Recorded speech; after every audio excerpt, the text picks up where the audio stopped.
Come in now. You come in with the toss, the next one? Or you running away? You are dinner? Huh? You going for dinner? No, I still have the time. I have, yeah. Right, come for the toss. Okay.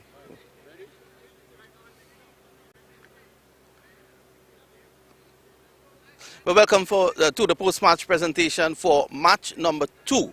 Now, match number 2 was rained off on Monday, the opening day, and it was replayed on the outside field just moments ago with the Brampton Pacers coming up against the Mace Royals. The Mace Royals would have lost today on the inside, and they also lost on the outside. But the man who made the difference was Chadwick Walton, who scored 77, and for his efforts, we are presenting him with the man of the match.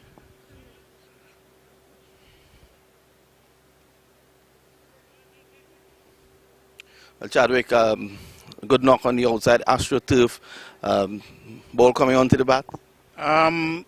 It had quite a bit of bounce on it, a lot more than what we expected, but I guess if you spend time on the wicket, then you'll adjust. And that win crucial now for the Brampton piece. Yes, it's crucial to get off the mark, and that's what we came here for today, and we succeeded. Your next game is when? Today is what? Wednesday? Friday. So you have a day off to relax? Yes, we have a day off to relax. Tell me what you think about the standard of competition at the US Open. It's a high quality tournament. A lot of good players are here. You can see a lot of international stars here, so I expect to see some exciting cricket. Thank you, and all the best moving forward. Thank you very much. You'd have heard it there from Chadwick Walton, West Indian standout, and he probably has a lot more to offer as the tournament moves forward. Thanks, brother.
That's it. 3. Jeremy fixing cameras.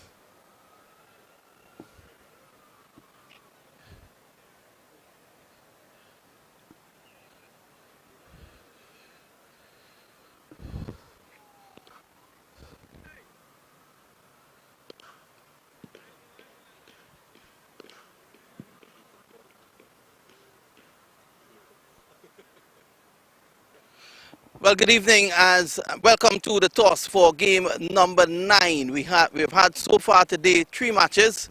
The first game was won by the Yankee Royals, the second game by Somerset Cavaliers, and the third game by the Brampton Pacers. So now this is match number 4. We have the Clarion County Eagles, so high in this game. Their captain William Perkins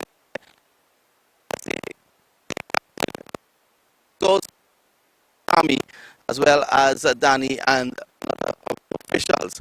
So I think Monarch has the point. Tails is the call. Head is the winner. Monarch, what you going to do? Like to go first. And of course, excellent win, first match. Sure, the confidence is now high. Yeah, definitely. It was a good win, good start from the tournament, and we'd like to continue for this game. Let me wish you all the best. Thanks. We didn't win, but I know your mindset as a player. I know you'll try to pass that on to your team. It's all about what happens here. Yeah, play the position and hope for the best Yeah. Any changes to your squad? for today's game. That's Narayan, a big player. A lot depending on him and you as well. Yeah, but I mean, we have a full international players on our team. Our team is very well, so the whole team has to come do good today. Is it a situation where every match is like a final now for you? Yeah, I mean, every game is a W. Every game, so we just have to go and play hard cricket. Right, thanks a lot and all the best. No problem, thank you.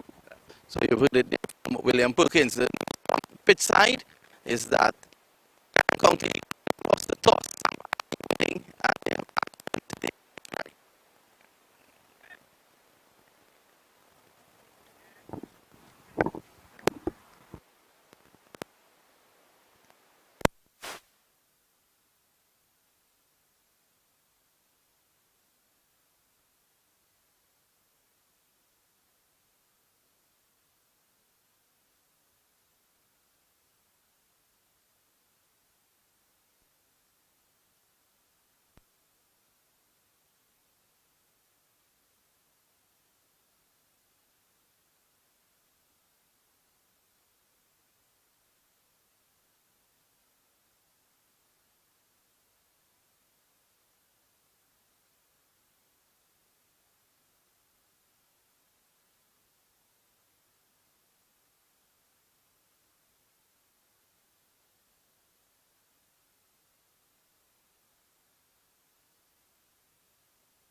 Hello and welcome back to MAQTV.com for the third and final game of day 3, Samp Army versus the Clarion County Eagles.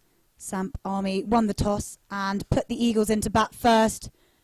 And as you can see, Corny Dry taking the first ball of the innings to Johnson Charles.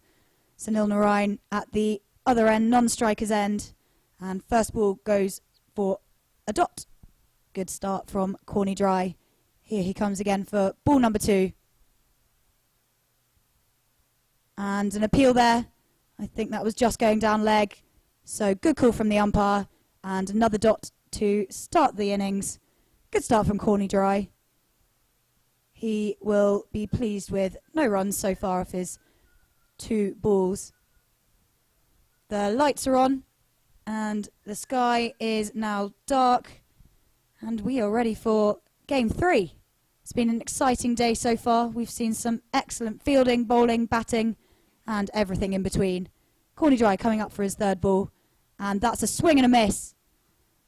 And Corny Dry thought he might have got a little bit of bat on it, but no.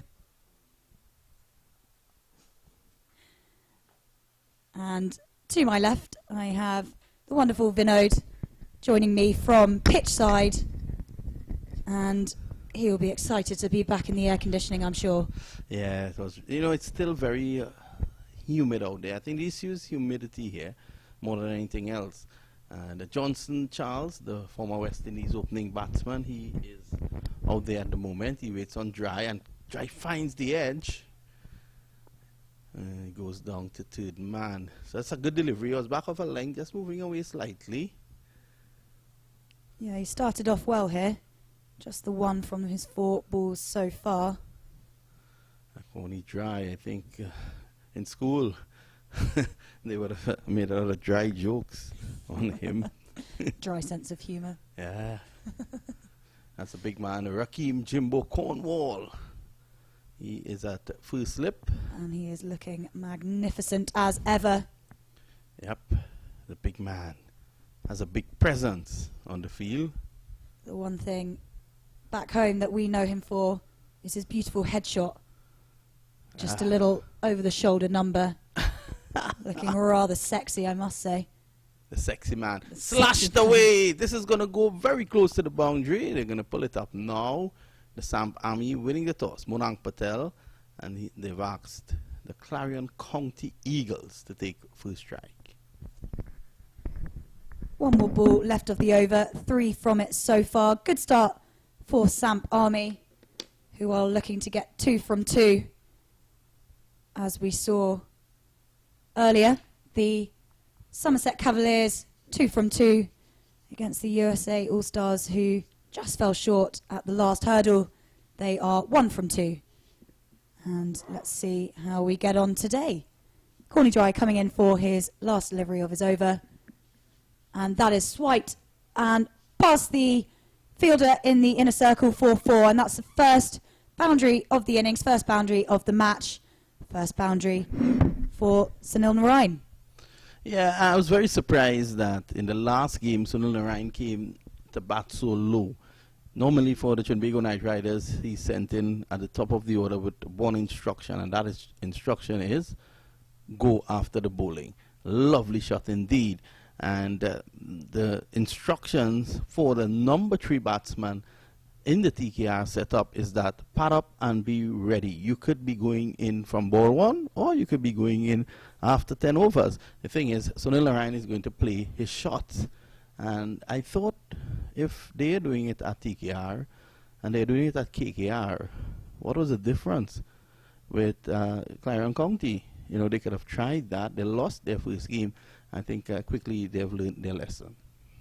Yeah, good to see Narayan opening up with a lovely shot for 4. Corny Dry was going well. Tight over until that last ball that, as you saw, was smashed away for a 4. And after 1 over, the Clarion County Eagles are 7 for no loss. And speaking of the big man himself, Rakeem Cornwall comes on for the 2nd over. God, he really does stand a head and shoulders above the umpire here, doesn't he? Big Jimbo Cornwall out of Antigua, plays for the Leeward Islands. It does give it a good thump with the bat. And because he comes from that impressive height, he tends to dart the ball right down on the crease. Look at it.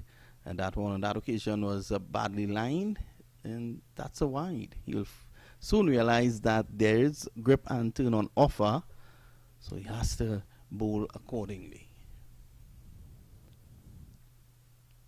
Yeah, And that was the turn. That was a much better line, making the ball come into the batsman. And I think Charles was slightly surprised by how much the ball came back into him. And a dot on that occasion. Just the one off Cornwall's over so far. Partnership of 8 between these two opening pair. And that is a big swing, and that has gone a long way up in the air. Is there somewhere under it? There is, and he's put it down. Well, the captain himself, Monank Patel, putting down Johnson Charles. You don't want to put down Johnson Charles. He could be very dangerous indeed. There it was. It went in the air. I think the issue, and you'll find that at night, is that the ball goes above the lights. So it is coming out of the darkness into light. And when it reaches the light, there's a very short reactionary period. And you have to really be very agile. On that occasion, he was not. So it's 9 for 1. Yeah. 9 without loss, sorry. They will hope that's not too costly a drop for them. Johnson Charles now 2 off 7, and Cornwall comes in again. And that is left well away by Narayan. Wasn't interested in that one. And Cornwall just 2 off his 4 balls so far off his first over. Here he comes again. And that's a big swing by Narayan. Is that going to go all the way? It's bouncing, and the fielder gets there just in time on the square leg boundary, thrown back into the wicket keeper, and 2 runs for the Eagles, who move on to 11 for none. 1 ball left of Cornwall's over. Well, the dew is a very pronounced thing here in South Florida, and you will find that for the 3rd game, the outfield is always a bit slower. I think earlier on today that would have sped into the boundary for 4. Yeah, I think you're right. We've got the lights on, and as we get further into the evening, I'm sure you'll see the dew start to appear around the outer skirts of the oval, and as you say, we'll start to play more of a part in how this game plays out. But after the 2nd over, the Clarion County Eagles 12 for no loss, and Cornwall 5 off his first over. I would say fairly even start for both teams. The Eagles will be looking to push on, get a big score in their power play, while only 2 players can be outside of the inner ring. And Corny Dry back into the attack, comes in for his 2nd over. And swing from Narayan. That looked like a slight edge backwards behind the wicketkeeper for the single. Gets Charles on strike. And Narayan just getting his eye in, getting bat on ball, getting a bit more comfortable at the crease. He's someone that you don't want to let loose.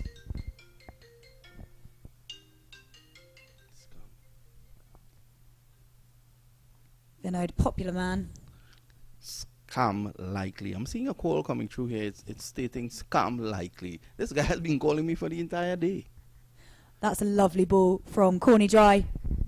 It's popped up a little bit at Johnson Charles. Had a swing in it, but came quite close to the body, and he was just a bit tight there. Couldn't quite get the bat on ball. It's a tall guy. He's getting some bounce. He's getting some pace. I think he would enjoy the evening conditions, although it's sticky out there. You were out there just now. How did you feel? It's humid, as you said. As soon as the sun goes down, it gets just really sticky out there. Yeah. And especially for myself, not used to those conditions. That's a lovely shot, but straight to the fielder out at square leg boundary, and just for the single. Yeah, Johnson Charles is a big hitter.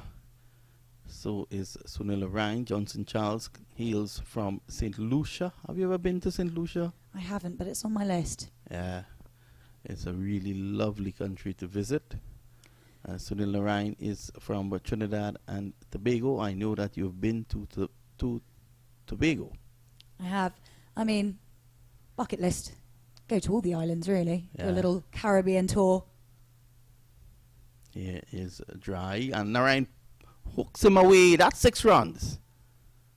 Yeah. Narayan just getting inside the line, and in fact it's 4. Umpire Danny Khan signaling 4. He knows his stuff. Let's There have a wa- look again.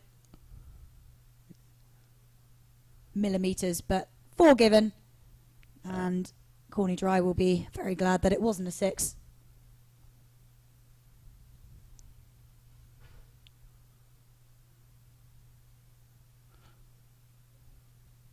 Better known for his bowling, but he has developed nicely as a bit of an all-rounder. Narayan goes downtown, and that's coming towards us. That's 6 runs, a big hit by Sunil Narayan.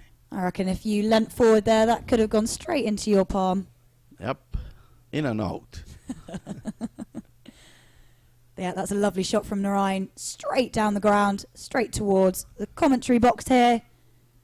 And Narayan moves on to 20 off 8 deliveries. The Clarion County Eagles 24 for none. 1 more over of Corny Dry's second over, and here he comes running in. Shot, that's a shot. That's a wonderful shot by Sunil Narayan. Just playing freely, taking the arms through the shot, and he was able to get it over the infield down to the boundary for 4. What an over there for the Eagles. 16 runs coming from it. Narayan has progressed to 24, and remember, we were still well within the power play. So Narayan knows to himself that once he plays through the line, he is going to get value and once he get it over the infield. Yeah, Narayan 24 off his 9 deliveries so far.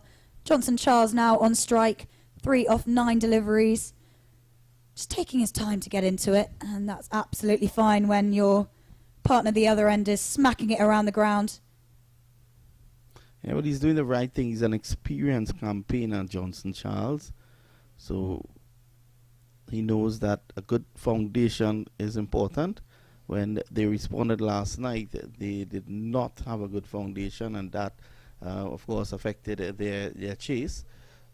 So they've rethink things, and they've come again. Narayan up the order. So whilst he's going, Johnson Charles will tap it wrong. If he gets a bad delivery, he will deal with it. Narayan again forces it through the offside. That's 4 more.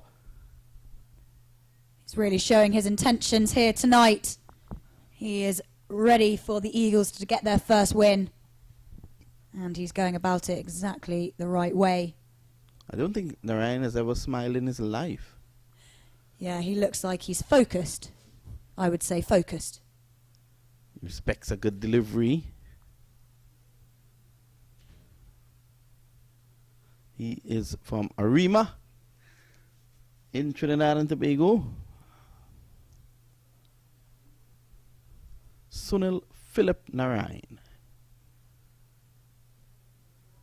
Johnson Charles goes with this one, and that's a 4.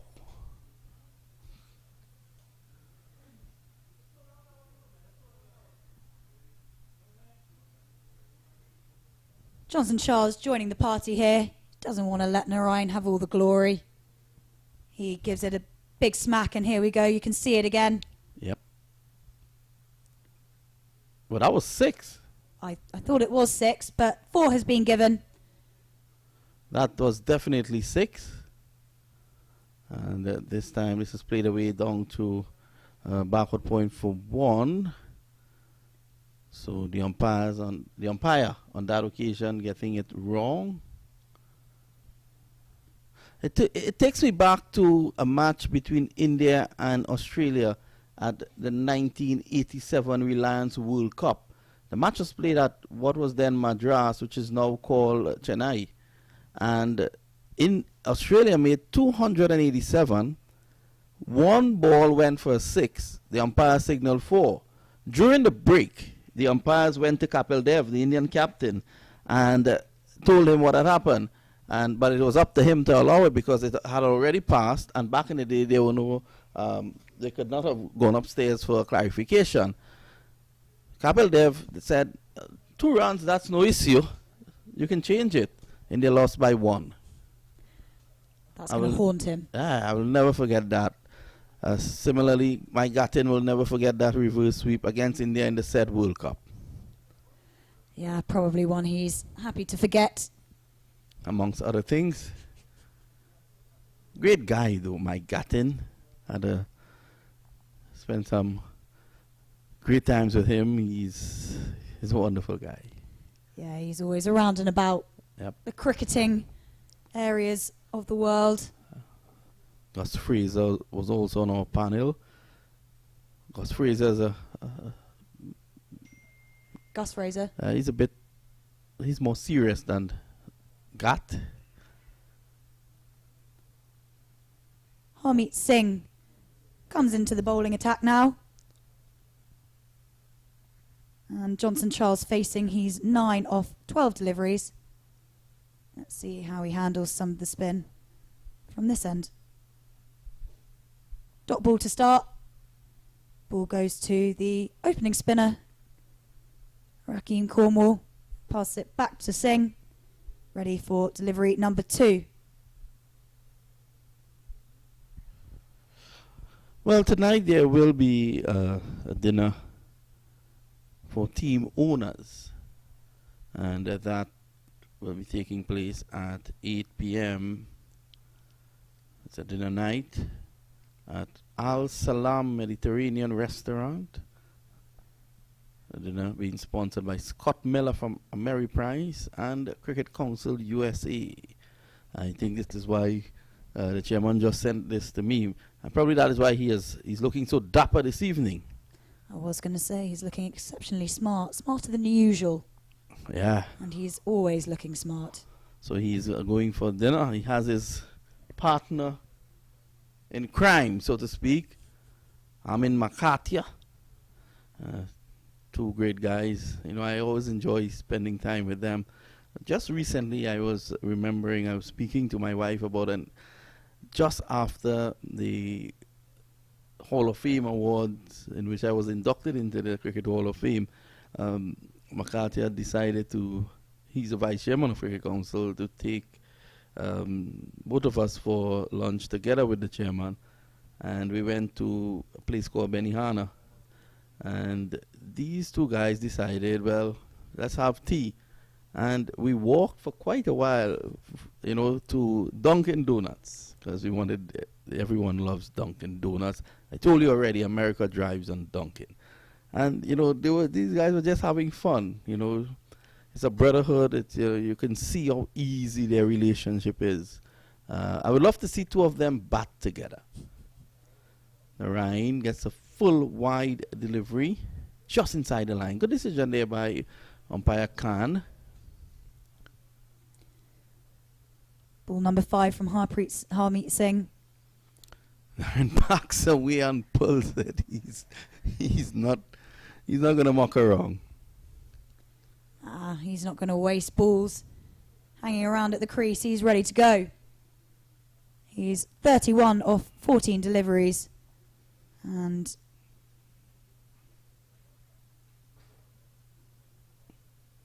here we go for the last ball of the over. And that is smacked over the inner circle, all the way for 4. And Narayan again. Just hitting boundaries for fun now.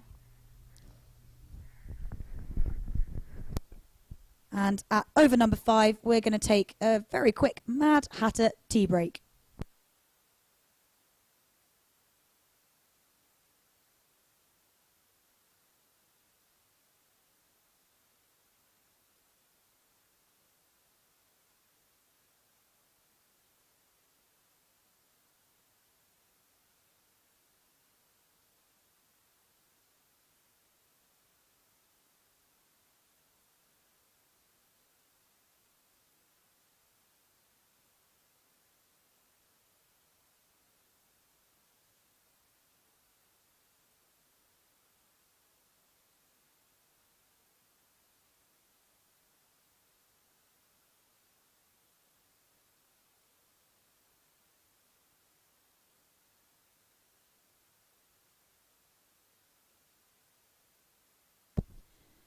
And we're back. Gareth Delaney, the Irish international, looks like he's taking over from the northern end. Some more spin into the attack. And that ball is smacked for 4. And not the start that Delaney would have wanted. He just got the line wrong there. Made it easy for Johnson Charles to just give it a whack. And Charles moves on to 14 off 16. Narain 35 off 15. And the Eagles get to 50. 50 for no loss, 5.1 overs.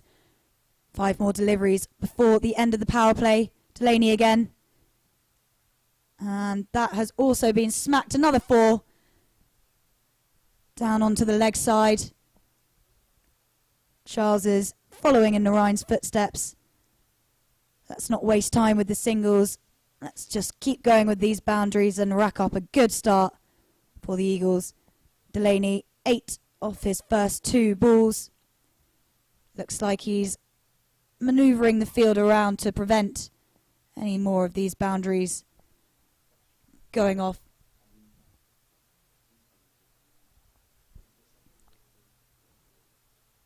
And this time showing that he's got a lot in his locker, hitting it onto the offside. And that's another 4. 3 fours in this over. Delaney not quite getting it right as of yet. And it's costing them a fair bit at the moment. 12 off, no, I'm right. I am right. My maths is correct. 12 off the over. And here Delaney comes again. See if he can do anything else. No, and again, that's 4 fours in the over. Delaney not having the best start. And we have a change in the commentary box. Hi. Hello, welcome. Thank you. We've seen 4 fours hit off Gareth Delaney so far in the over. That's incredible hitting from Johnson Charles. And he's playing it on both sides, leg and off. Let's see if Delaney can hold him back. That's a bit better. Yeah, 16 off the over so far. 1 ball to go. 1 ball of the power play. 62 so far. You reckon that's good in the power play? Very good, actually. In the game previously, opposition Cavaliers were 93 for 0 in the first 6 overs. Yeah, it was actually a record. Yep. In the power play. I was playing I was not playing. I was the 12th man in that game. We actually managed to pull it back quite well. So now with the dew factor, it dews quite a lot here. So I think that could be. So they need a big total on board to be able to defend that. Yeah, I totally agree with you.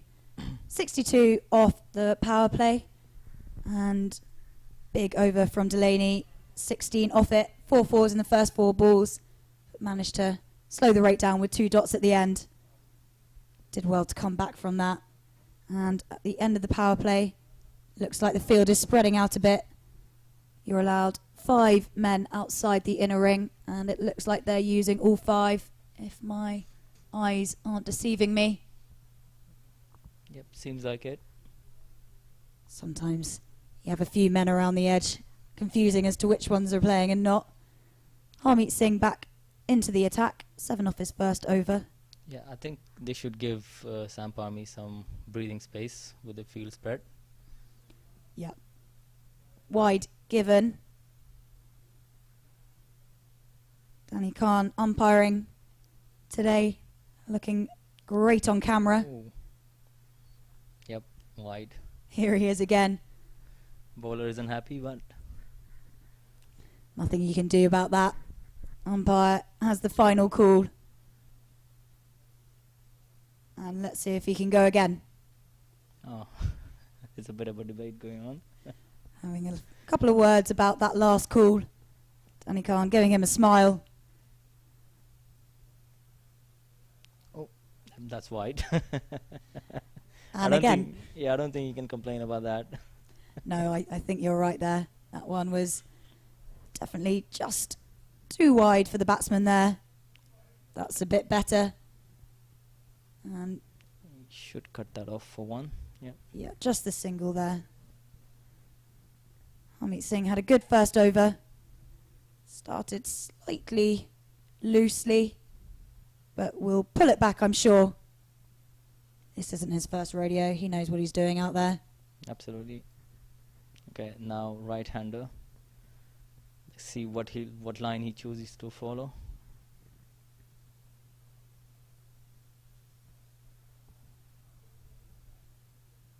Better. Yeah, dot ball there. Spin's definitely the way going forward from here onwards. Yeah, I think the pitch is looking a little bit sticky at the moment. Spinners are definitely getting more traction than the seam bowlers here. Oh, how's that? That is out. Yep. Box before the wicket. Yeah, slightly painful for the batsman. And that was a very energetic appeal there. And after the start of his over with the wides, he looks like he's very grateful to get the breakthrough. He's going quite wide of the wicket, almost crossing that sideline. Yeah, you're right there. And he's done well. He's got the breakthrough. Johnson Charles out 26 off 23 deliveries. Clarion County Eagles 66 for 1. And Harmeet Singh, the man to get the wicket. And getting the celebrations from the rest of his team, as he should do. Aaron Lilly comes in. Watching that, as you said, box before wicket. And not the best way to go. Trying to play that scoop shot. I don't think it was needed at this point, but No, he'll be regretting that as he walks back to the sheds. absolutely 4 runs off 1 ball, 3 wides and a single. I don't think it was necessary, but No, the scoreboard pressure is not there. Obviously, Eagles are the ones setting the total. Samp Army won the toss and put the Eagles into bat. And in the last game, it was the first time that a team had won the toss and decided to bat first. And yeah, it that really was, paid off. Actually, it was.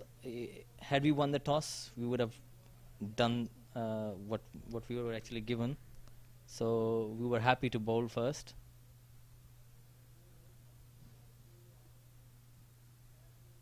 Yeah, we'll see how it goes for Samp Army this evening here in Florida. Oh, okay.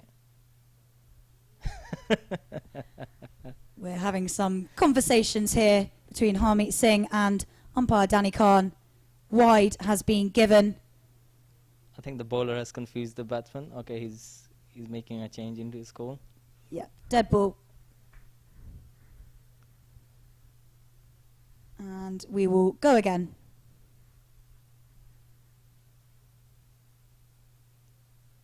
And that is just punched onto the offside.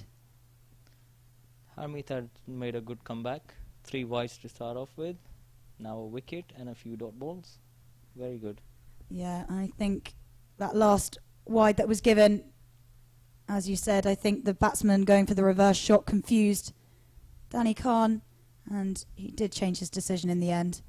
Still some chat going on here between the two, and he's finished his over, so time to go into the field. And Rakeem Cornwall, the big man from the other end, takes the ball.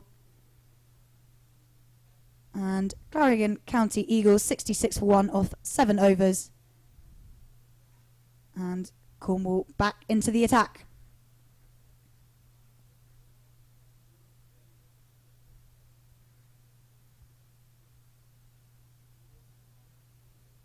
Good ball.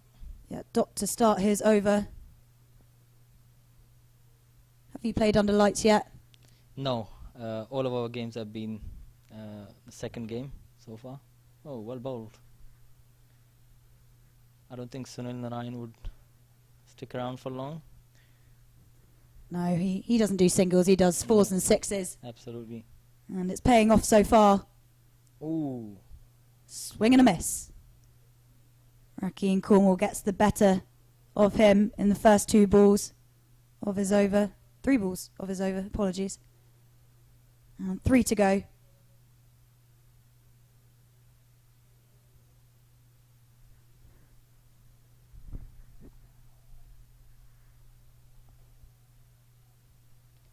He's been bowling quite tightly so far.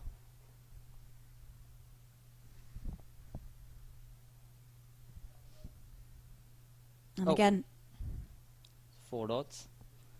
yeah, this is putting the pressure on. 66 for 1 still. Last ball of Cornwall's over. And they managed to get the single from it. 1 of the over. Very good.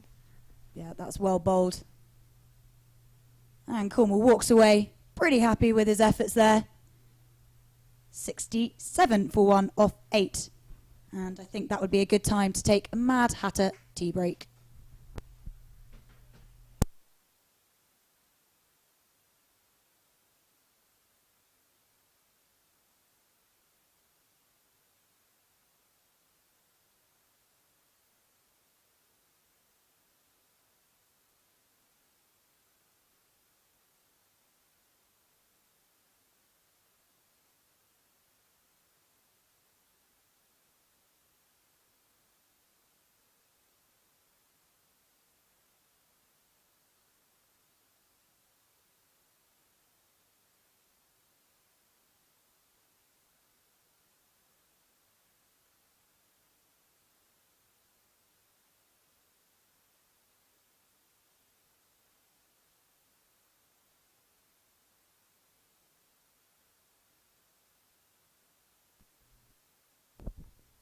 And we are back, having had our tea break. How was your tea, Sasha? Oh, I always love my tea. Being from England, you can't not enjoy a cup of tea.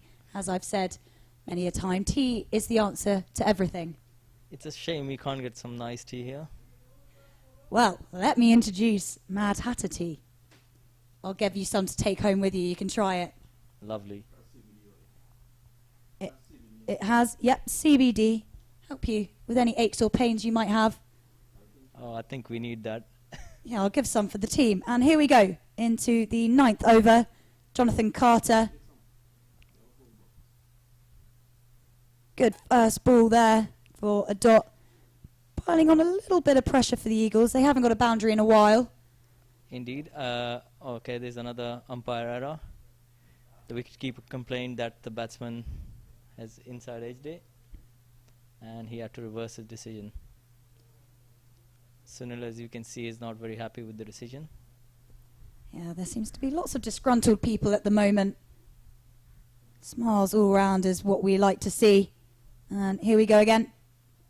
And that is a wide. And I think that was probably the right decision. Absolutely. Look at Danny. Well done, Danny Khan. He's a happy man out there. He's loving it. Yeah, I think that is the right call there. 69 for 1. Partnership of just the 3. Keeper coming up now. I don't think the ball's carrying pretty well. Yeah, helmet back on. And Carter comes in again. And off the pads it looks like. And I think they've managed to scamper away for a single.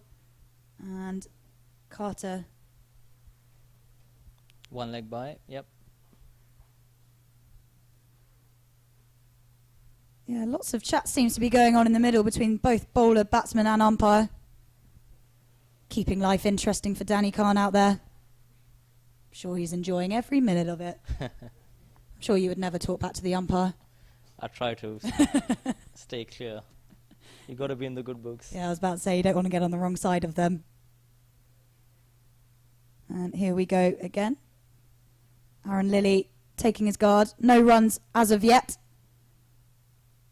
And he's managed to, I think that came off the bat, just plop it down behind the wicket keeper, and he is officially off the mark unless umpire says otherwise, but he does not. And 1 run to Lilly, and Narain gets back on strike here. Reckon we're going to see another boundary this over from Narain. They're struggling at the moment, so Wide ball again. Carter struggling at the moment to It's quite, fight. it's quite smart bowling. He's not bowling in his arc, but needs to keep it in within the line Yeah. to make it a legal delivery. Yeah, that was a close call, but Danny Khan signals the wide, and we go again. Yeah. That is, is out. That is a lovely catch taken out here on long on, and It is all about the dot ball pressure. exactly, I was about to say exactly the same thing. You pile on the pressure. Absolutely. There was previous over from Cornwall, 5 dot balls. He took a single, and now they're struggling again in this over. Yeah, And there he goes, big shot, straight to the fielder. yeah, he felt like he had to play that big shot and didn't quite get all of it on the bat. And the danger man, Sunil Narain, is out for 37 off 24 balls. Jonathan Carter struggled to get the right line and length and has absolutely done Narain there with a catch out in the deep. Here we go again with the replay, and looks like a fairly simple catch from number 7. And we have Nitish Kumar coming in. What can you tell me about Kumar? I haven't seen much of him, but we'll be able to say in a few minutes. So Yeah, both these batsmen quite new to the crease, so it's a good time for Jonathan Carter to keep going and see if he can get another wicket in here. Clarion County Eagles 72 for 2 after 8.5 overs. We've had 3 wides so far in this over, so despite the fact that Carter has bowled 6 balls already, he still has 3 more to go. I think the first ball was reversed. The decision was reversed. Oh, okay, my mistake. So Oh, well bowled. that's a big appeal there, and Lily scampers through for a single, and that is a leg bye, so 1 more to the Eagles total, but Lily does not see the run against his name. I think there's a lot of credit to Jonathan Carter. He's bowling some good cutters on a sticky wicket out there, which makes it really hard to put away. Yeah, and exactly what we saw before. When you put the pressure on, that's when the batsmen feel like they need to swing big, and unfortunately for Narain, it wasn't big enough. And Nitish Kumar facing Jonathan Carter, and he pushes it away onto the onside, and the man in the deep has collected it nicely and thrown it back, and that is the end of the over, end of the 9th over. 74 for 2. Jonathan Carter finishes his over at 1 for 5. Pretty good after the first few deliveries that maybe went a little awry. Absolutely. I think bowlers like him are very hard to put away on this wicket. He bowls with no pace on and just cuts it into the wicket. It's really hard to put away. Yeah, it's Especially looking... with the field out. So you've got 5 fielders around. So Yeah, totally agree with what you're saying. And looks like change of bowler at the northern end. Rakeem Cornwall gives way. left arm orthodox. Yeah, there you go. Nisarg Patel. Know much about him? No, not him either. It's Only- exciting. Lots yeah, of new faces. Absolutely. Only Aaron Lilly, as we all know, he has travelled from England. Yeah, I wonder if he was on the same flight as I was. Big plane. I was obviously near the back. He may have been slightly closer to the front. Absolutely. They get their perks, don't they? They do. Yeah, me just sitting in the back, waiting for the food to come down. And first ball from Patel is nicely fielded, and Kumar stays on 1. Partnership of 2. They need to start building on this and potentially start getting a few more. We've got a mix up, and that is very easily run out. Aaron Lilly was all the way down to the end before Nitish Kumar realised he had run. Was not Lilly's call there, and Kumar is out by a country mile, and that is the last thing that the Eagles wanted. He's nowhere near in the frame. Okay, there's a complete mix-up. Yeah, that was an easy run out. Probably one of the easiest decisions for the umpire to give. I don't think Nitish should have stopped. I think he should have carried on with his initial instinct, and he probably would have made it. Yeah, I think you're right. You know what? If he dived there, he might have been close, but he knew he was going to be short. And Kumar goes for 1 off 4. Patel strikes in his first over. And let's have a look. Who have we got coming out here now? We need someone to stay in and anchor the Eagles. Haven't reached the halfway stage yet. 74 for 3. We're going to need one of these guys to stay in and score big. Yep. I think Aaron Lilly needs to stick around and needs to take the game deep. He's quite an established player. He's played over 100 T20 matches for Leicestershire and Lancashire, and his highest score is 99 not out. So I think something similar here. Yeah, I think that's exactly what the Clarion County Eagles will be wanting from him right now. Currently 1 off 5, facing Patel. And another dot ball. They're bowling tightly, aren't they? Absolutely, the pressure is piling. 74 for 3, 9.5 overs gone. They're going to need to get a few more runs before the halfway stage, I think.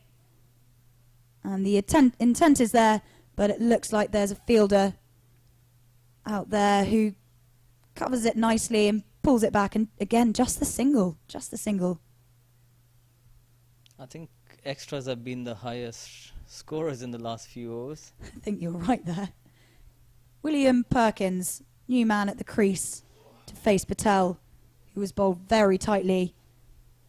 Only 1 run from it and 2 balls to go. And another dot ball. Another dot ball, absolutely. He's bowling the right line and length. Yeah, he's really getting it right. And the Eagles are really struggling to get it off the middle. That's a better shot there. Looks like it's... Okay, it's been cut off. I think that would be 2. Yeah, I think you're right. Singh, the fielder, out in the deep, having to run after the ball. And 77 for 3 at the halfway stage. Predictions? Well, since they'll be bowling second and there's going to be a lot of dew, I think they would need anything above 170. So they need to score 100 runs of the next 10 overs. However, I don't think having the way they're playing, I don't think there's much in the tank. So let's see. But they would need over 170 odd for sure. Well, you heard it here first, folks. I'm going to take my tea break and I'm going to pass you over to the fabulous Vinod. And I will see you shortly.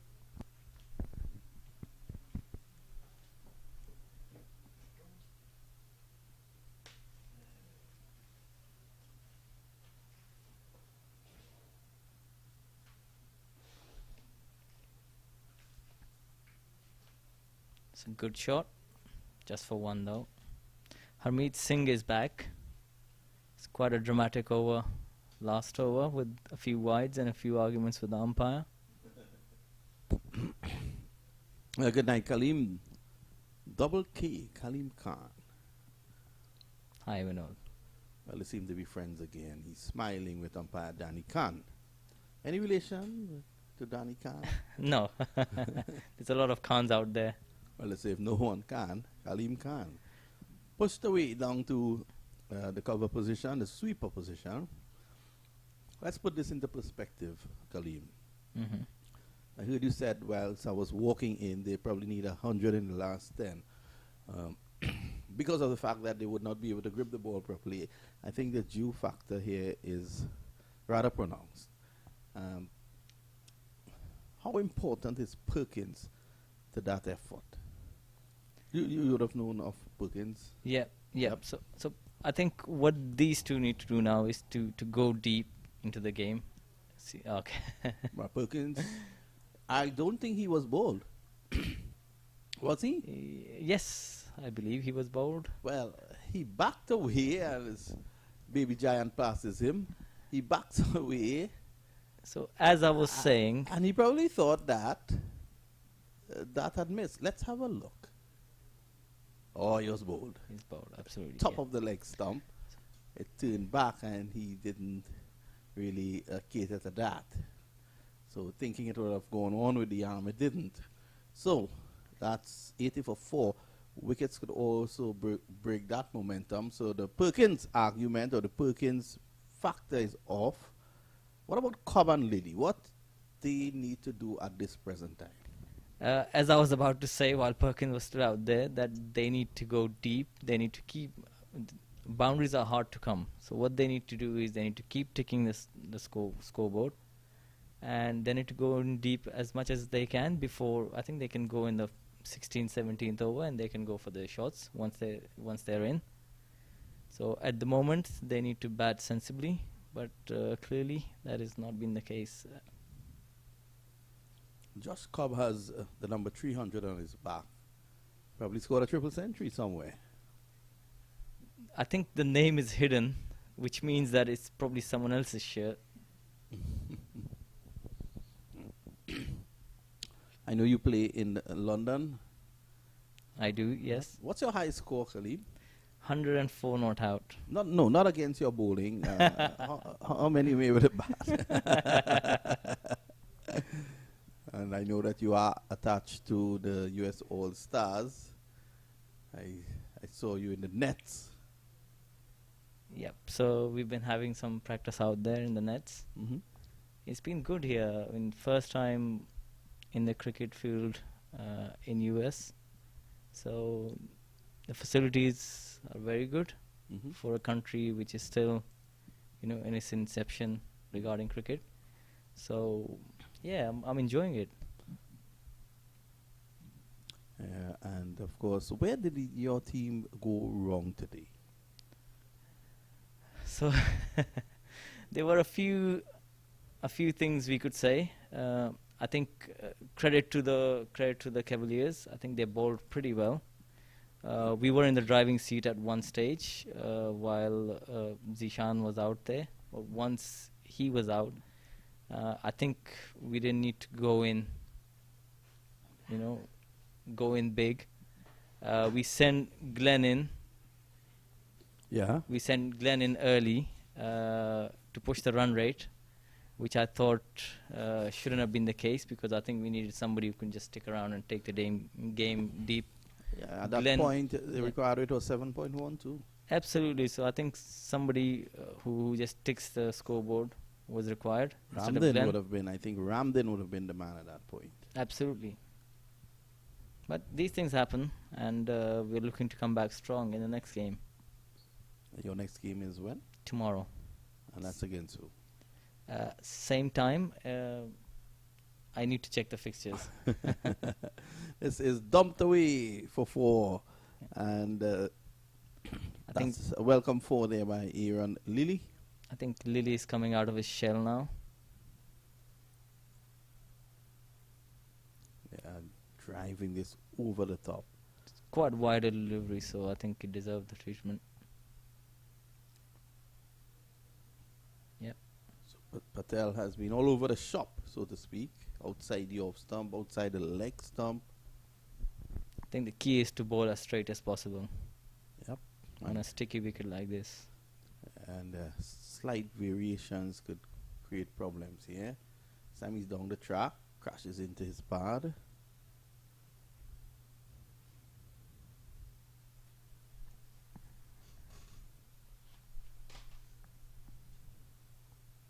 Sweeping is not a bad option here.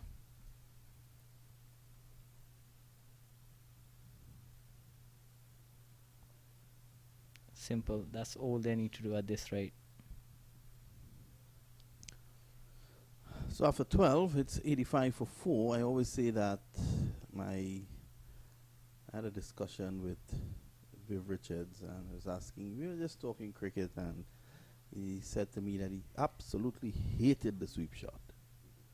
And Okay. He told me, if you go back to some of my clips, look and see if that was a shot I frequently use. And when you look at it, I can hardly remember him really using it. Was there any reason to that? Yeah, he said that there's no need to use just the thickness of the bat when you can use the entire blade. He said that those same deliveries he can come forward, push it to mid off or mid on, and sometimes he's more likely than not get a better result than trying to sweep it down to the guy at the backward square for one. But isn't it more about disturbing the bowler and his line and length? Well, I think his presence disturbed the bowler. Well, that is So true. in his case, he didn't require that. Absolutely. It's a good shot. I think, yeah, one.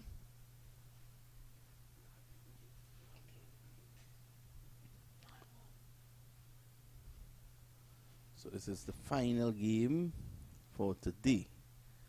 Back in the day, Kaleem, just 2019, we actually did 4 games a day. Okay. And what time did the first game start? 9:30, Ah. And what time do we finish? very late. Midnight? Way past midnight at times. It's a good shot, but good fielding. Samp Army is a good team. They're looking well oiled.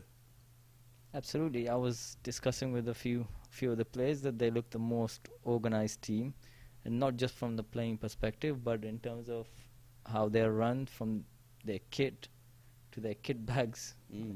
Yeah, You know, from the social media presence, I think that they're quite well equipped. Yeah. Well, Ritesh Patel and Amit Patel, they love this game. They love this cricket, and Ritesh really goes out. He really goes out. Every tournament in the United States he has been entering. This is his second attempt at the US Open, and he actually runs his own cricket academy out there. He has a facility that has been converted into a cricket academy in North Carolina. 48 hours. Oh, he's got him. Crashed into the pad and onto the stump. It kept a bit low, to be fair, and Cobb has copped it. 88 for 5. It's not easy putting anything away at this rate. Quite a silly shot. Yeah, there was no need. So he will review. He will think about that tonight while he sits or lies in his hotel room, Clarion County. And Nisarg Patel, is it? Yeah, he's been Yep. bowling very tightly.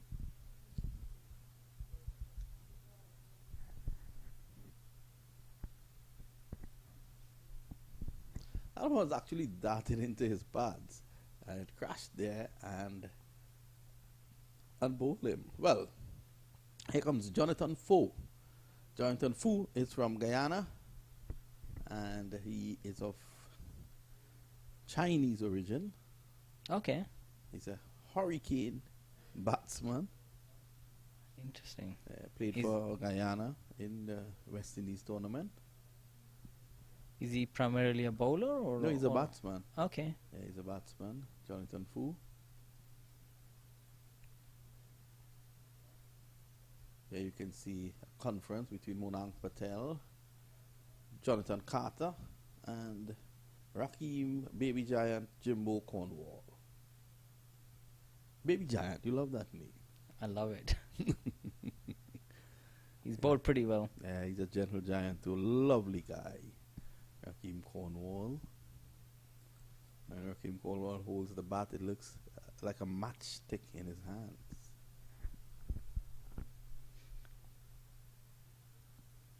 Okay, we have Nisarg Patel back on.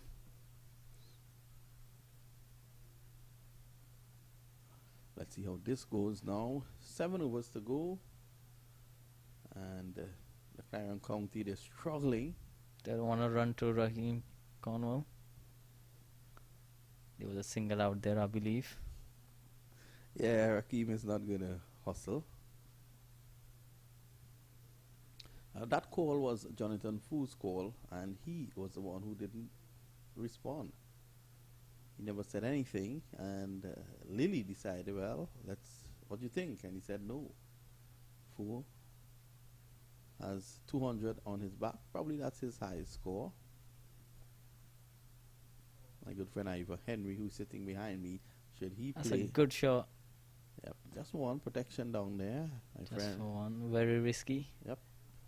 So if your high score is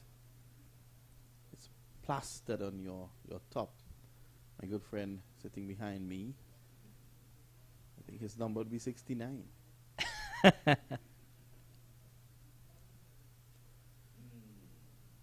I'm sure he's going to respond to me when he comes in. Tell me more. Nisarg Patel has bowled well. None for 9. Jonathan Fu first ball. Okay. Fu's going to take a couple just to assess the conditions out there, and then he will be looking to fire. So tell me more about him. Is he a hitter? What, 69 or Fu? Mr. Fu. Yeah, he's a big hitter. Big hitter of the cricket ball. Yeah, I think this is exactly what the Eagles need. Yep. He's a clean hitter. I should say that. Eagles are struggling to put the ball away.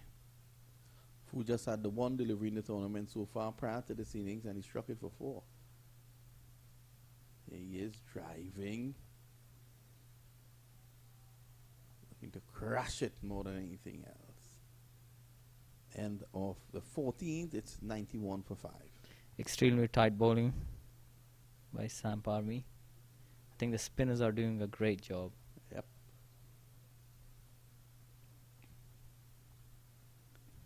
Aaron Lilly, as you all know, he hails from England. He's played over 100 T20 matches, and his highest score is 99 not out. So I think that is what the Eagles would need today. What about the Ashes? First day. I didn't get around to watch it, to be honest, but I think England, having seen the scorecard, England struggled. Yeah, I think your country, your home country, they're going to spot a border. 147 all out. Absolutely. I think they tend to struggle overseas when they go out to Australia. Joe Root winning the toss, taking full strike in Brisbane. Okay, we have Coney Dry back on.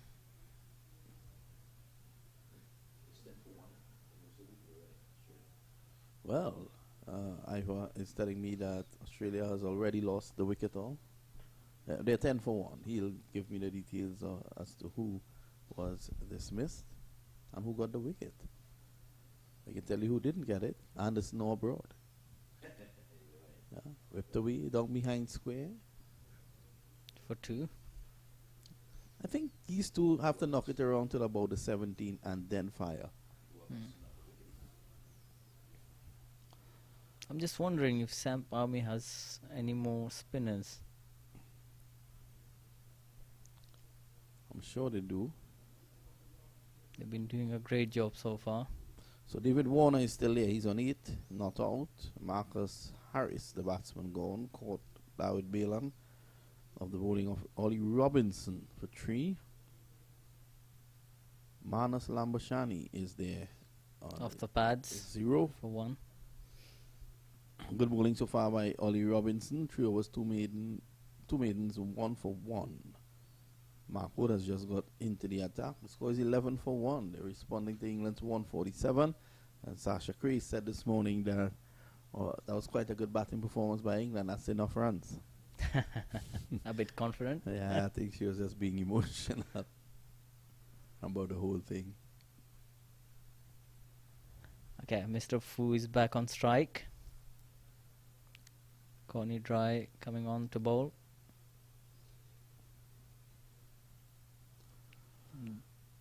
That probably touched his thigh pad. And umpire Khan is unmoved. And Aaron Lilly is Yep. In fact, he signaled wide. There's been a few decisions that Danny Khan had to reverse. I thought it was a wide at first instant. His countryman is on strike. Fu gets back, clips this nicely. It's a good shot for 2. Oh, just 1. Okay.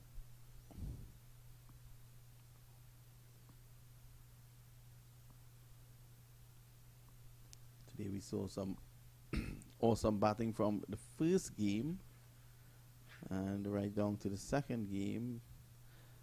Things started to turn a bit towards the back end, the back half of the US All-Stars innings, but up until around over number 10. Yeah, the runs were flowing. Young Trevon Bugsy Griffith, man who played for the West Indies under 19 in 2009. Ijaz Ahmad did tell me that he will be the next great thing in West Indies cricket. He hasn't really clicked, he hasn't gone on, but you can see obvious talent. Najaf Shah was getting the ball to swing away from him. He decided to charge him and hit him down the ground for 6 just to get closer to the ball to negate the swing. At that point in time, Najaf Shah was bowling bombs. All of a sudden, he just chipped down the ground, hit him for 6. Yeah, he batted very well. As you all know, Najaf Shah was swinging the ball quite well into the right-handers and away from the left-handers. That one goes in a hurry down to third man. I think pace off is the right call at the moment, so Yep, just one delivery to go. Corny dry.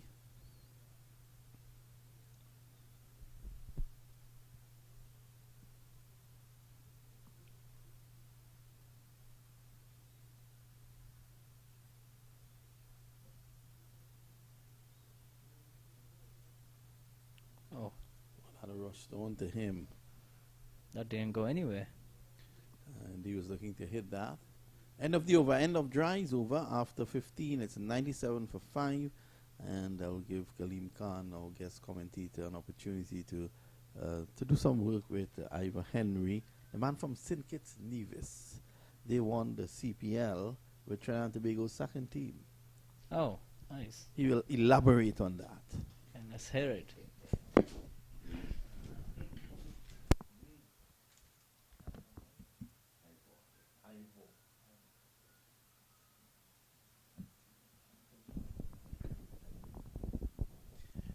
Yes, good evening, Kaleem. I'm pleased to meet you.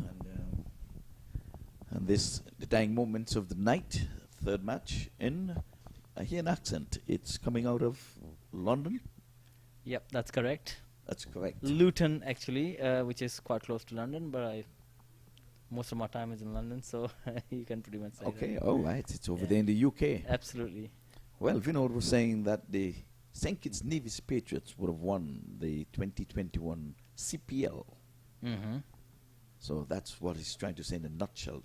But we just pity a few Trinidadians are looking on the team so that we can let them be on a championship team. So it's a bit of local rivalry. Yes, well, it's franchise cricket, so, you know. I'm a big fan of CPL, so... Yes, okay, well, you must get on down to the Caribbean island. Have you ever visited No, no, but it's definitely in the plans. Our manager, Colin Bore, as you all know, he's on the board, yes. absolutely, he's involved with TKR since its inception. So I was just speaking to him about that, and I think you'll probably see me down there, hopefully with no COVID. Yes, well, in Trinidad, man, the COVID is rampant. It's 25 per day being... Yeah, I think the main issue in franchise cricket around the world right now is the bubble, the biosecure bubble. Yes. You know. Okay, well, we're going to be trying to close out this inning here, and Jonathan Carter out of Barbados bowls one down the leg side. He swivels, and he's swiveling well. There's a man down there who is going to get into action. He makes the stop, prevent the boundary, and in the meantime, they would run for 2. It was a relaxing 2, but that one gained a little bit of height. Carter bustling in with the number 14 on his back, trying to hold the reins. Eagles are 99 for 5, one away from triple figures.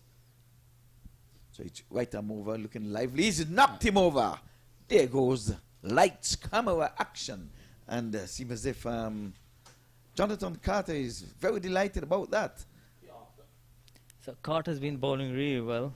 In his previous spell, he was bowling a few cutters, and the first ball he bowled just now, it was with a lot of pace, and the second ball he's bowled a cutter. Yes, So exactly. Rolled his fingers over that one, using all of his experience for that one. Well, while we're at it, I'll say good evening to Audley Watson, David Maitland. They are in on the action, and as soon as they came in, you can see some house cleaning here. Carter cleaned him up, doing some house cleaning, I guess, with the ball in hand. Terence Hinds walks in. What's your prediction for the total right now? For the total, with 16 overs ongoing, we're into the latter half of the batting. We know Jonathan Foe, he can hit a long ball, but he's only faced some 4 deliveries. If they keep him off strike, I would say, whether to keep him off or on strike, he's there with 6 wickets. I say with 135 or thereabout, which is going to be below par. But from the look of things here, another wicket would just make sure that Samp Army is really romping home in terms of keeping these guys under 150. Absolutely. I think I would say the same, 135 to 140. Tugging this one out to the mid-wicket region for a single. So umpire Jermaine Lindo has been at all days long. He has umpired in every single match. I hope he's not going to really be burning out himself. Sometimes you need to refresh, recharge. It's not easy going, and this is the second match for Danny Khan. It's a lovely off drive, but his cover sweeper, he fumbles and enables the batters to cross for 2. So the 100 comes up. Yep. Quite late for that. 15.4 overs. Well, the party has now started, so now is the happy hour. They still have 4 wickets in the hut, so they can afford to chance their hands. So let's see Jonathan Fu and Jonathan Carter. So the Jonathans are at it. Lovely stroke again. Proper cricket stroke. He'll earn himself a single. So Jonathan with a wicket in this over already, searching for number 2 in over number 16. 103 for 6. This will bring Terence Hinds into play. He's 1 of 1. Carter Bunjan, and this time he can't score as Carter seemed like a busy bee. As the end of that over, Another good over from Carter, taking the wicket of Mr. Cobb. yes, well, the current run rate is measly 6.4. They've got to up that some if they want to give Samp Army any kind of a challenge in overhauling this score. So Carter's bowled 2 overs for 11 runs, and he's in the wicket column twice. He's been bowling quite a few change of pace deliveries. Yes, Cornwall is on screen here and is speaking to Jermaine Lindo. Is that Jonathan Carter with hand on Kimbo?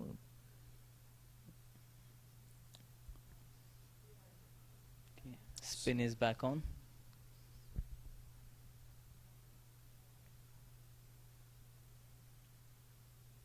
Yes, there could be a change of bowling from the southern end in the come box end. Okay, it looks quite big lad. So it is a seamer. Well, you did see a spinner. I mean, would he would have bowled before? I went for the run up. I thought he was marking a small run up. You're guessing. You're guessing at me. Absolutely. Okay, I thought you would have bowled before, but that is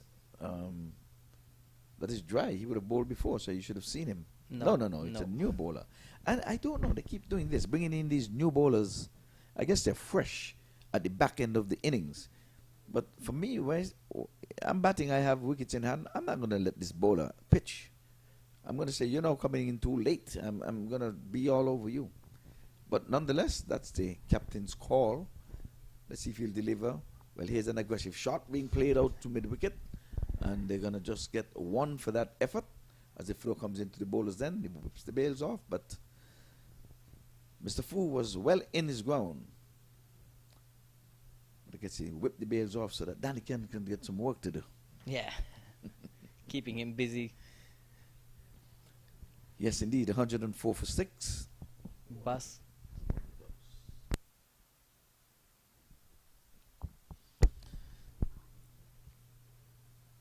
So Eagles taking first knock. And the run chase is going to be on for Samp Army. For now, it seems to be within range, within reach. But it's not over until it's over. We're going to go to the 20 overs unless all 10 wickets are knocked over. And the swing and a miss. That one should have been put away. Could have square driven that one, get it past the point, and split extra cover on the boundary and the third man. But I want to say he missed the ball, because I just can't say he missed because he caught the wind. So Bhaskar Yadram. Do you know much about him? No. Yadram, no, I don't know much about him, but he's on show here at the 13th edition of the US Open, and the scouts are out because, you never know. People would have made their debut here and would have gone on to represent some of these franchises around the world. And Ali Khan is a big example. Exactly. He's our captain at US All Stars. Yes. So do you play cricket? I do. You're an active cricketer? Active cricketer. I play club cricket, so nothing professional. In England? Or? In England, that is correct, Okay. yes. So you just came in for this tournament? Absolutely, yes. Oh, very well. Yes. So, but I could imagine it is not your first time visiting the USA. It's not my first time visiting the USA, but it is my first time visiting for cricket. For cricket, for the US Open. Yes. So, well, just welcome. to give slight background, I'm a player's agent as well. I'm a banker by profession, but I have a small agency called AC Management, where I manage various players. Okay. And recently, I do get involved in cricket event sites. So recently, I was out there in Dubai for the ICC T20 World Cup. I was there as a media manager for Dubai Sports City. And that's a no ball, and it's gone for 4. Jonathan Fu is getting on with it. Yeah, perhaps guilty of overstepping there. And it's a free hit being signaled in now. And Danny Can with all smiles, as if I'm happy to call this free hit, pal. Let's see it. Yes, would have overstepped from our advantage point. Danny Khan loves that. So free hit, and let's see the comeback delivery here from the young man Bhaskar Yadram. He's bowling over the wicket. And it's a good one. It's a Yorker very length. good ball. Very, very good ball. They're going to get 2 for this. No, they bought this second one. They had all the chances in the world to get it, but Fu wants to have a go, I guess. He's into double figures, saying, Mr. Terence Hines, you didn't do much with that free hit. I can't afford for you to get back up here. We don't hustle 2s on a free hit. The boundary riders should have been over there just getting the ball beyond the boundary. So let's see what Jonathan Fu is going to do with this. Chinese descent, that's what we were told. The Nelson's on the board, stand up on the one leg. There it is. So Terran Hines on strike.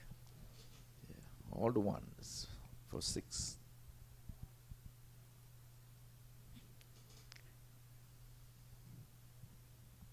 That is 9 runs so far of the over with a ball to go. Yadram has been fairly expensive as compared to all the spinners previously. So as I was discussing, I think spin's the way to go at this rate. They've been bowling really well, but I think their overs are finished and they may not have enough resources. Yeah, well, bowling in the dead overs and you're going for 9, 10 and over, I don't think you can ask for much more from the bowler.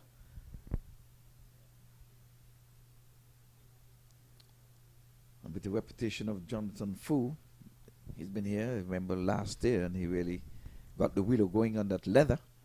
But so far, nothing. It's my understanding that Samp Army would have won their game today. They would have played on the outside field, I think. No, I don't think it was Samp Army. I think Samp Army? the games which were cancelled. The second game, yes. Yeah, I think it was Brampton and NDCC. Well, believe. I was misinformed because I heard that the team that Carter played for would have won. So Samp that's- Army. That's not okay. Well, we'll get that information corrected. Yeah, I'll so leave it Samp at that. Army was the team. They played the first game of the tournament against Titans. Right. So it couldn't And have they- been Samp and Army. they won. Yeah. You're right because Samp Army played the first game. So this Yes. is their second game. Yes, indeed. So Carter is back, 2 for 11. Going to be bowling his third. I guess he's going to be finishing it. Oh, lights out, and he's bowling. Is he? Maybe not. Is a confusion going The on? bail was not dislodged. And again, we are saying that those grooves are too deep. Seems as if stump were knocked, but the bails in that groove, they sat in there, and they were not removed. I think we have some technology glitch out there. Yes, they were saying that Yes. is it his foot would have knocked over the bails? No, Knocked over the stumps? But either way, the bails were not removed, and the bail would have to... I don't think the ball even touched the wickets. So, but it was light up. Yeah, there's was some lighted? technology glitch out there. So No, something touched because the keeper was right up over the stumps. He may have touched him. I think that's what happened. Something was touched. They're not going to just light up like that, I can tell you. but the way these wickets work is they only light up when the bails are off, right? No. If you hit it, it's So going to light it up. is to do with impact. Right.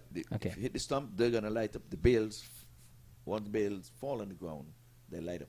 Sure. Yeah, the bails have to fall on the ground, hit the ground, and then get the lights. This time Oh, he's playing that right is across quite it, close, and that it's is. given. Yeah, that was pretty straight. It was. Yeah. And umpire Lindo had no hesitation. His hand raised to the high heavens with the finger pointing, at least trying to reach for the stars.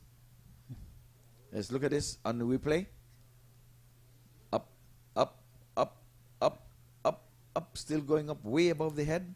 He was in absolute no doubt that this one was out. So Terence Hines have to make his way back. He missed out on a free hit where he would have only gotten 1 from it. And all said and done, his contribution, 4 from 7. Jonathan Carter has been bowling superbly throughout with his cutters, taking pace off the ball. Yeah, quite a number of West Indians See, are here. the reason it's lighting up is when they bounce the ball next to the wicket, something happens and the stump lights up. So it seems like it is nothing to do with the impact. Cornwall just gave us a review of that. Well, Cornwall is a heavy man, so he put his weight close to the stumps and the stumps lit up. Oh my goodness. No, you said that, not me. That is not what I meant. You're going to be in trouble. You made sure to say That's a Cornwall. good shot. That's gone Yes. for 4. Yes, that was a good shot. Yes, indeed. And the umpire is waiting for confirmation. The fielder has signaled a 4. Yeah, but it's 4. We can see it from here. The cameraman captured it, dropping just inside the ropes.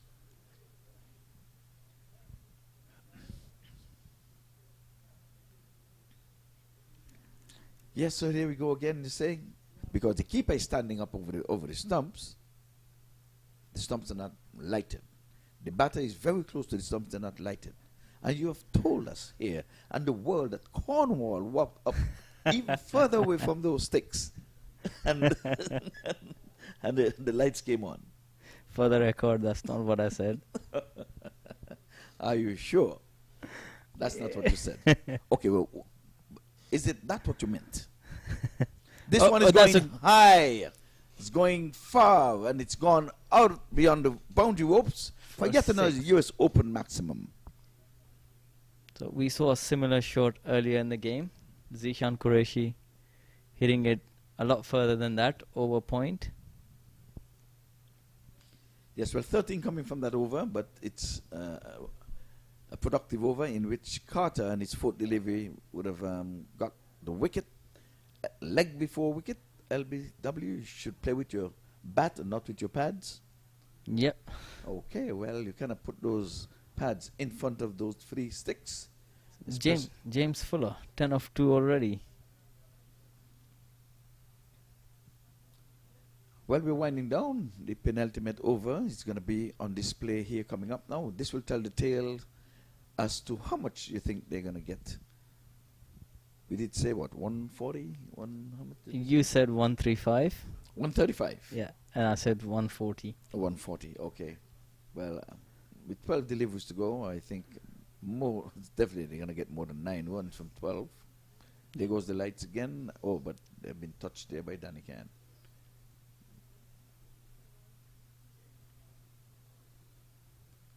Yeah, There's a lot going on in Danny Khan's world at the moment. Yes, well. Well, Jonathan Fu, it is time for him to let go now and let loose. He has all of 12 deliveries left in this innings. Don't know how much he'd want for himself. But Fuller is the one who has told us that he's going full. He's going far and high. He has struck a lovely 6 in the last over. Last delivery of Jonathan Carter. Corny drive. Outside the off, some square driven. But there's a man stationed down there and square cover boundary. Sends in a throw, so Jonathan gets off strike. Maybe much to the delight of the Eagles and James Fuller because he's going at a good clip. 10 from 2. 6 and a 4. He's serving up boundaries. Absolutely. He's doing the right thing at the moment. Yes. With 11 balls to go. So let's see if it's Mr. Consistent in terms of boundaries. He's going after him again. It's high. He has the height, never the distance. There's a man getting in there, but no man's land. Yeah, it's fell. Well, Sasha likes to say, no man's land. No one pays tax for there. It's safe. Yes. So at last he would have struck a single. So no more serving up boundaries for him. But he brings Jonathan Fu on strike. He's 15 from 13. He's got to do better than that. These are the closing moments. You need a finisher. You need an Andrew Russell-like finisher. He scored some 91 from some 10 over match just the other day. This time, a good delivery. Right up in the block hole. Joel Garner type delivery. Yorker length. And he can do no more than just coming down on it to get a single. So, singles are being served up in the 19th over. That is good bowling by any measure. So, Connie seemed to be leaving them high and dry. By name and nature.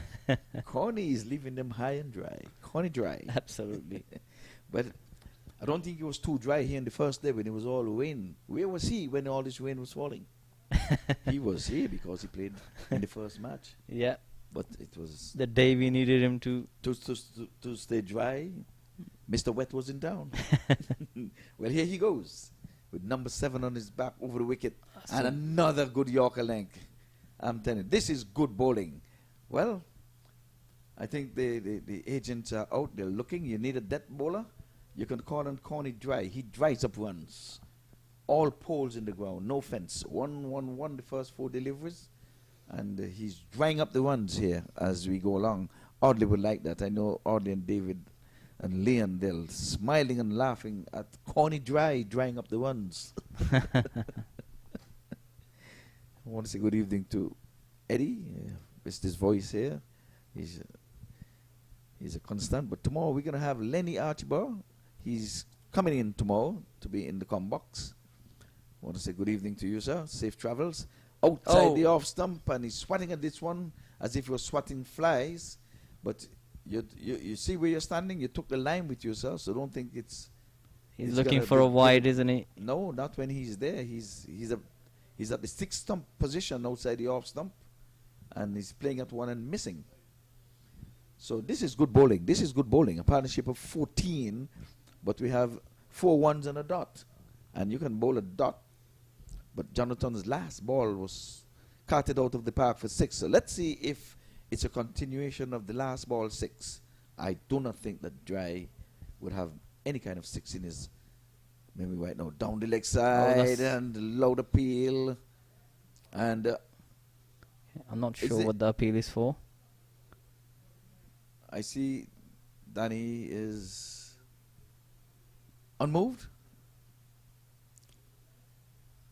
Is he unmoved or is he out?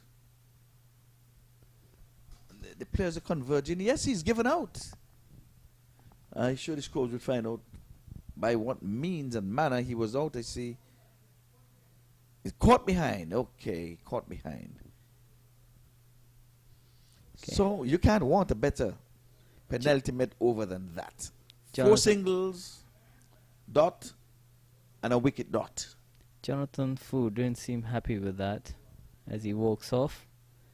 No, I believe he thinks he hit his feet instead of the bat. Yeah, he was down the leg side. I mean, if you can get a replay on that again. I think he went through his legs. Here Yeah, it is. went through his legs. Yeah, he went through his legs. Yes, it went. The umpire took his time, and his hand never came. Well, he was above the shoulder in giving it out, but he did not raise it above the head. So Would you have reviewed that? If I would have reviewed it? Yeah. Yeah, I would have reviewed it if I was the batsman, but there's no review system here. So once the umpire say you got to go, you have got to go. But from the look of things, it seems as if he went through his legs, though. Absolutely. To be honest with you. But the umpires are human. You know, it's in the night. It's been a long day, and we're human. And I cannot call it a mistake because the umpire is saying he saw the ball, came off the bat, and heard something which he thinks he's out. But Jonathan Carter to finish. He's closer to the ball, so... Oh, he's gone good big. Shot.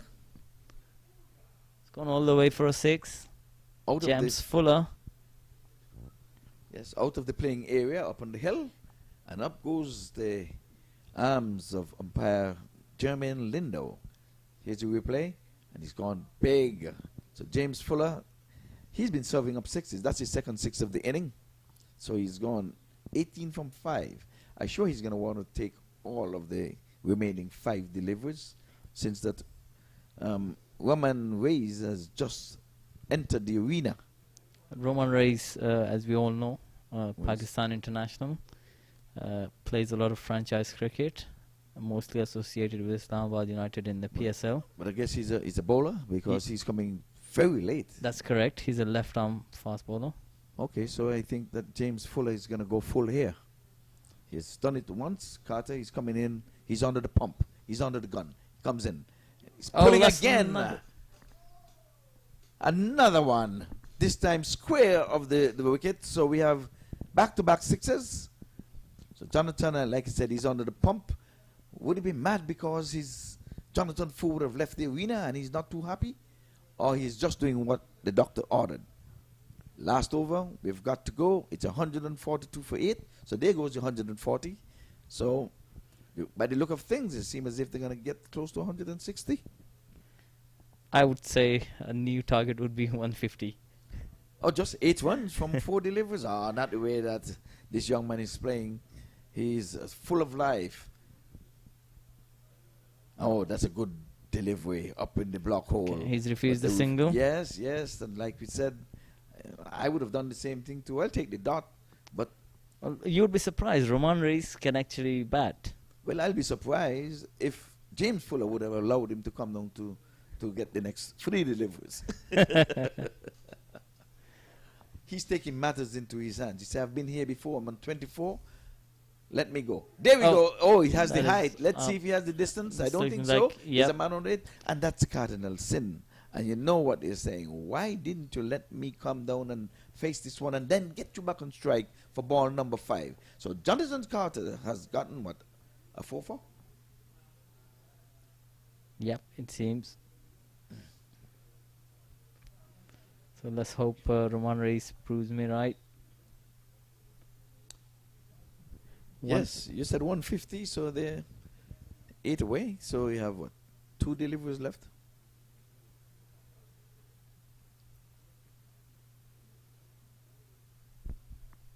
Well batted, James Fuller. Yep, came high up on the bat, so you have to give the bowler credit. He bounced him out, and it was too close. He didn't get around it. It was a cricket delivery, so Carter using all his experience. So he's got a 4-for. He can get a chance to get a 5-for, the first one in this tournament. We have seen 4-fors already in the tournament, but never a 5-for so far. So he has 2 legal deliveries in which to do so. 19.4. He comes in now, and he's going, and he's gonna be trying for the run out. And be careful, you hurt yourself. The Carter plays this game tough. Doesn't even want to give a single off his bowling. Right in the block hole. Yes. Well, if he doesn't bowl a no ball or wide here, you're not going to get to your 150. The most you can get is to 169 unless it's a no ball 6. I think we both have lost our bet on that. 135 and 140. Yes. And this time he's going with a good shot. He's going to get at least 2. They should hustle for 3 at least. Well, but no, they have to run hard to get 2. Should have been an easy 2 out there, no?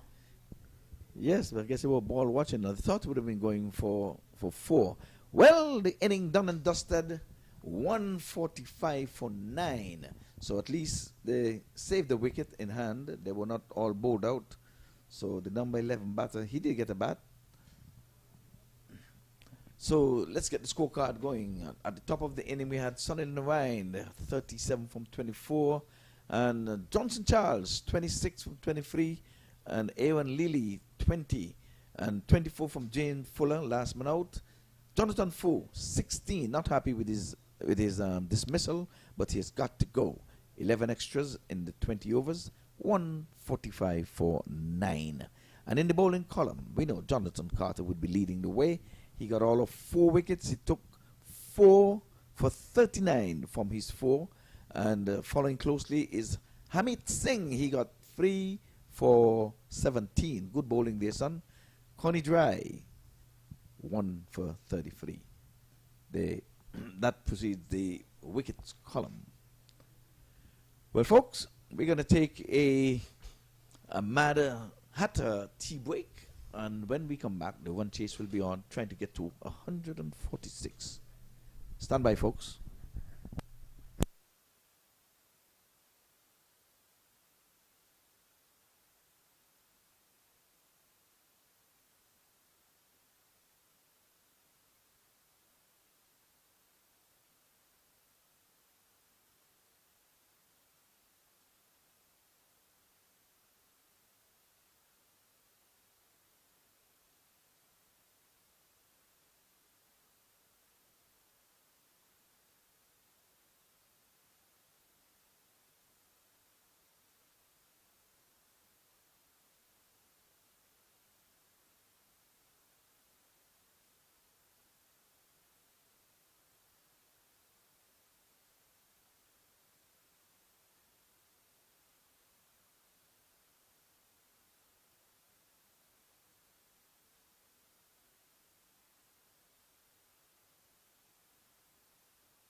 Well, the players are out in the middle, so the one chase is going to be realized in just a few short moments.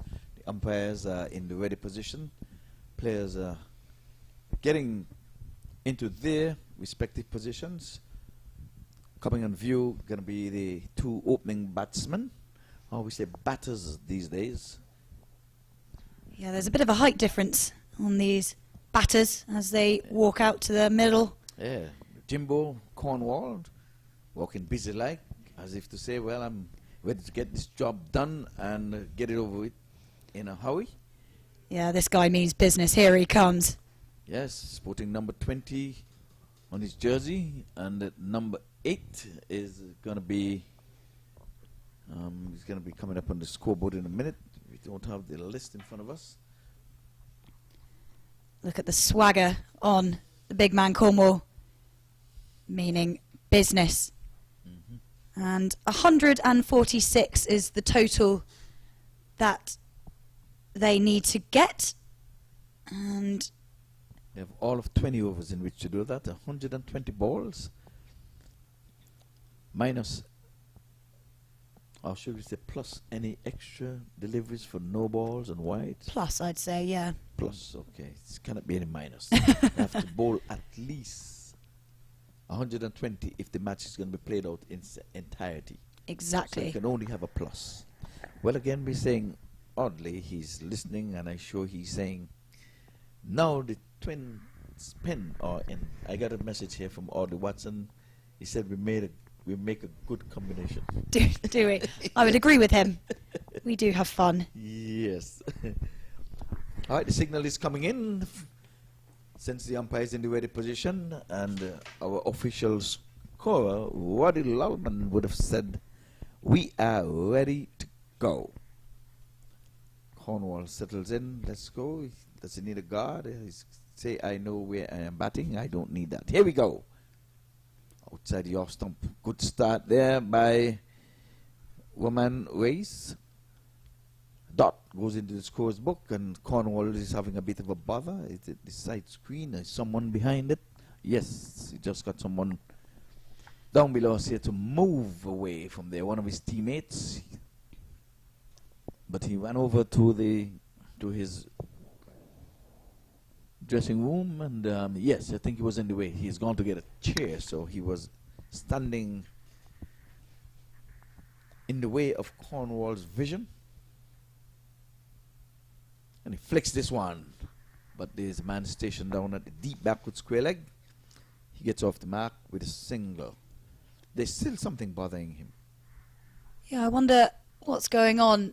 You'd like to think the people walking behind the sight screen isn't the issue. I wonder if there's something that's just out of our view that's causing him an issue.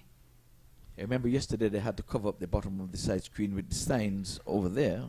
I don't think that's the problem here with this one. But let's hope it's not too much of a bother. Cornwall is an international player. He's accustomed to a high standard, and the US is of a high standard. But if he can go higher, we need for him to tell us, good shot, good stroke, down the ground. This is going to be 4. That was straight as an arrow, hit back right towards the commentary box. Yes, Adrius Goss, and I'm telling you, he got off the mark to the boundary, and that's a good-looking stroke. Here it comes. Do we play? Yeah. There it is. Umpire Danny was in a spot of bother. Like a spring chicken, he just hopped out the way just in time, in the nick of time. Yeah, And almost like he's done it before. yes, it seems as if I'm accustomed to this. But I guess he's telling the batter, you have all that acreage on and off, but why are you coming at me? Just setting a target for him, isn't he? Of course. Oh, he cut him in half there. Won the pitch about leg stump. He got over the stump, but he cut him in half. He knew nothing about that. That's a good comeback delivery. Yeah, it was. And I think he thought that he'd bowled him there. You can see the celebration. The batsman shaking his head saying, not this time, mate. Try again. Yes. But it was a really good ball. Yes, and sometimes, those balls look like going straight into the stump, but you have to look out and realize that they're either clipping or just going over. And if it's clipping and the bails are being removed, well, you're out. But something like that, you see, it went straight over. LBW is a very, very hard decision to give. Yeah, that wasn't missing the stumps by a lot. And Rees comes in again, and I think, and it is, yep, that's going to be a wide delivery. Yes, he need to settle down. He's trying to bowl a little too quickly, in my estimation. I think he was happy that one came out from the back of the hand. You can see that. Yeah, he just slipped away from his grasp. Maybe slightly overexcited still from his previous delivery, which was an absolute corker. But as you say, just take a breath. So there goes my prediction of only 120 deliveries for this inning. Yep, you've already gone. You've already gone on one. If they bowl all of it nicely, covers up, good bowling. Can beat the inner wing, the circle on the offside. Have all four men right there lurking, trying to prevent the single. Here's the cheerleader leading the way. Say, come on, boys, we've got this. We've got to defend our 145. And in cricket, you just have to win by one. Exactly. Is that fair? It's the barest of margins, isn't it? Yes, but why do I have to make more than you? You only made 145. Why do I have to make at least one more than you? It's the name of the game. Name of the game. You've said it right, Sasha. I'm going to stick with you. You know the game. This time he's playing outside the off stump again. Can't score. As over number one comes to an end. We have all of, 6 runs, including a wide. So not a bad start. No, not a bad start as well. And Raheem Cornwall, 1 off his 2 balls and goes 4 off 4. Nice and consistent. Yes, brings us to 6 for no loss. We would have seen a historical partnership early in the day, match number 2, 93 in the power play for no loss. Yeah, the Clarion County Eagles did really well. They were off to an absolute flyer and managed to defend their total in the end, beating the US All-Stars quite convincingly in the end. In the end, yes, in the end. But it was touch and go up to the 17th over. Exactly. It was touch and go. But with the dismissal of Ramden, I think he was done and dusted then. So we have James Fuller here up for his first ball. And that's going to be a dot. Yes, Cornwall pulled it straight to the man at the short mid-wicket on the 30-yard circle. It got to him there in a hurry. But I think they're going to make some adjustments in the onside. As you can see, hands are going. They're sending the short mid-wicket who would have just stopped that ball back out on the boundary, because Cornwall really banged that one, and it's just that it was straight to him. Yeah. Either side of him, it would have been 4. Exactly. And because we're in the power play, that has meant that one of the other men has had to come back up into the circle because, oh, here we go. That ball's in the air. Oh, that was a great attempt, but dropped, and he's just stopped the 4. No, it didn't go for 4. They got 1-1. That was a valiant attempt. Let's have a look again here. He's flicking this one. He had to run a long way, but he got there. He got there. He had the distance. He got there. He'll be disappointed with that. Yes. And I think James Fuller will also be slightly disappointed not to get his wicket. And that's a big wicket to get, because if Cornwall stays there, he can get to them in a hurry. Down the leg side. Lose the wicket keeper, and it's going to come all the way just beneath us here. And it's gone for 4 leg byes. That's come all the way back to the Samp Army base. And I managed to get outside during their fielding, and they have a great support unit down there. They have a man on the megaphone giving huge amounts of encouragement. You might be able to see him here. Yep, he's the man in the suit sitting on the left, just in front of the Samp Army flags. And the encouragement coming down from the Samp Army base was brilliant. Well, we're in the second over, and we have already gone into double figures, 11 for no loss. Target 146. They're getting a single. This one rolls up to the short mid-wicket. But for the big man, Cornwall, that mid-wicket goes back on the boundary. And the third man comes up into the circle, and the offside comes up into the 45 position. But the trap was set for Cornwall. He flicked one in his last delivery at bat, and it was a gallant effort to haul him in. He got into his palms, but buttered fingers, it was spilled. Outside the off stump, he's covering up nicely, but can't score. 12 for no loss. So to keep the big man quiet, it has to be a very, very good delivery. He was in defense there, no signs of aggression. Every shot he would have played prior to that had some aggression in it. Yeah, Fuller's had a good start with the ball. Just 2 from his 5 balls so far. 1 to go. Let's see if he can keep it as tight as he has been doing. Yes, well, we're under lights here at the Broward County Stadium. We started in bright, brilliant sunshine, but we're into the night sky under lights. Comes in now. And that is swiped across onto the leg side. And again, just a single. Hasn't quite got the power on it to get all the way over the ropes. And James Fuller will be really pleased with just the 3 off his 6 balls. Cornwall on 3 runs off his 6, and Andreas Gauss 5 off 6. Yeah, that's good bowling, and bowling to his field. The 2 men stationed outside of the circle, they came into play in that over and prevented any boundary. The boundary that came eluded the wicket keeper, no fault of his, because it came off the pads of the batter, and it was away from him. He made a goalkeeper-like fashion to prevent the ball from going into the boundary, but that's Sometimes the only 4. nothing you can do about that. Nothing at all you can do about it. But the extras do go to the keeper. 4 so far. No, well, leg buys, no. Leg buys doesn't go count against. Oh, sorry, my fault. The buys do that. And even some of the buys, oh, that one is outside the off stump. Corn was giving himself room. Good thinking there by Rice. Good thinking. He saw him drawing away, so he went further away. And oftentimes, bowlers would follow the batsman, cramp them for room. This time, he took it away from him, and Cornwall couldn't adjust. He couldn't readjust. Yeah, he's, as we mentioned, he's a big man. He's got a big reach on him, but that was really well bowled, and he just couldn't reach it. Yeah, he looks intimidating there. He does. Let's see. He does. Yes.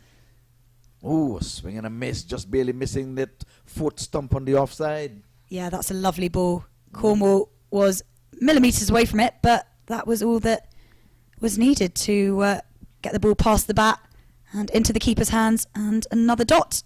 And Cornwall is saying, I missed that one, but the bowler is saying, I missed your stump. Yeah, you can see the bowler here putting his fingers up. Yeah, he's saying, this close. This close, I missed the stump. And Cornwall said, I was this close To hitting you out the park. hitting you out the park. Exactly. So, It's a game of very, very fine margins. yes. Well, Cornwall settles in now, he goes in. And this time he's playing the French catch. Good bowling, the Yorker length. Cornwall got down at it just in time. That one was speared in and was headed for centre stump. It was. See, there it is. Yeah, he was lucky to get the bat on that, leaving his stumps fairly open. Exposed, yes, indeed. This is good bowling. High quality stuff here at this, the 13th edition of the US Open. Good stuff. Samp Army on 13, unlucky for some. Let's see if Cornwall can push them through onto slightly nicer numbers. Oh, Cornwall is pulling, getting an edge onto his pad. That saved them. That saved them. That one was headed into those sticks, but he got an edge onto his pad. Previous delivery, he left all his stumps exposed. This time he did the right thing by covering them up. There it is. Hit him behind the thigh too, but he's like, I can't get this ball away. So Cornwall is like, I can't figure this guy out. Yeah, he's struggling to hit the ball cleanly at the moment. Yes, 4 dots on the 4 ball. dots, yeah. Yes, that's not like the big man. But we have to give the bowler credit. Left armer. Oh, this time he's pulling this one and he's going to go straight to the fielder station in the mid-wicket region. Again, even though it was a bad delivery, Cornwall still couldn't get put away. Just for one. Again, it's good field placement. And as you were saying, only 2 men can be out of the inner circle during the power play, and they've managed to place them perfectly to where they're bowling to, which of course was exactly the plan. Good bowling, good captaincy, and I don't think I'm going to give the batters any credit to saying, I can hit it straight to you. Yeah, they're aiming exactly to the fielders, which is... Right, because their aim is to hit it away from the fielders. Exactly so let's just go ahead and exclude them. You get no credit for hitting it to the fielder. The captain and the bowler, right? Exactly. All right. What about the coach? Maybe we can give him a little do and say, well, here it is, a lovely off drive. It's slowing up, but it's going to get across the boundary ropes. Yeah, the fielders gave up a little bit, then realised it is slightly slower in the outfield with the dew coming down. So gave chase, but to no avail. And at the end of a really good over, he's let a boundary go. And Samp Army 18 for none off the 3 overs so far. Yes, he got it on the full. It was, we call it a Yorker that has gone wrong. And he made full use of it. And you just said it. Only 2 men can be outside of the 30-yard circle. And those 2 men were placed in the onside. So once you get past the inner circle, if you have enough legs, you get across the rope, as we would have just experienced. Yeah, and I think that's the difference between the day and the night games at this stadium, because as I mentioned, the dew does make a difference at this time in the evening. The outfield just a little slower, the middle gets a little bit stickier, and definitely plays a part. So even if they do get it past the inner circle, still important to give chase. You never quite know if you can catch up that ball if it does slow down. That is true.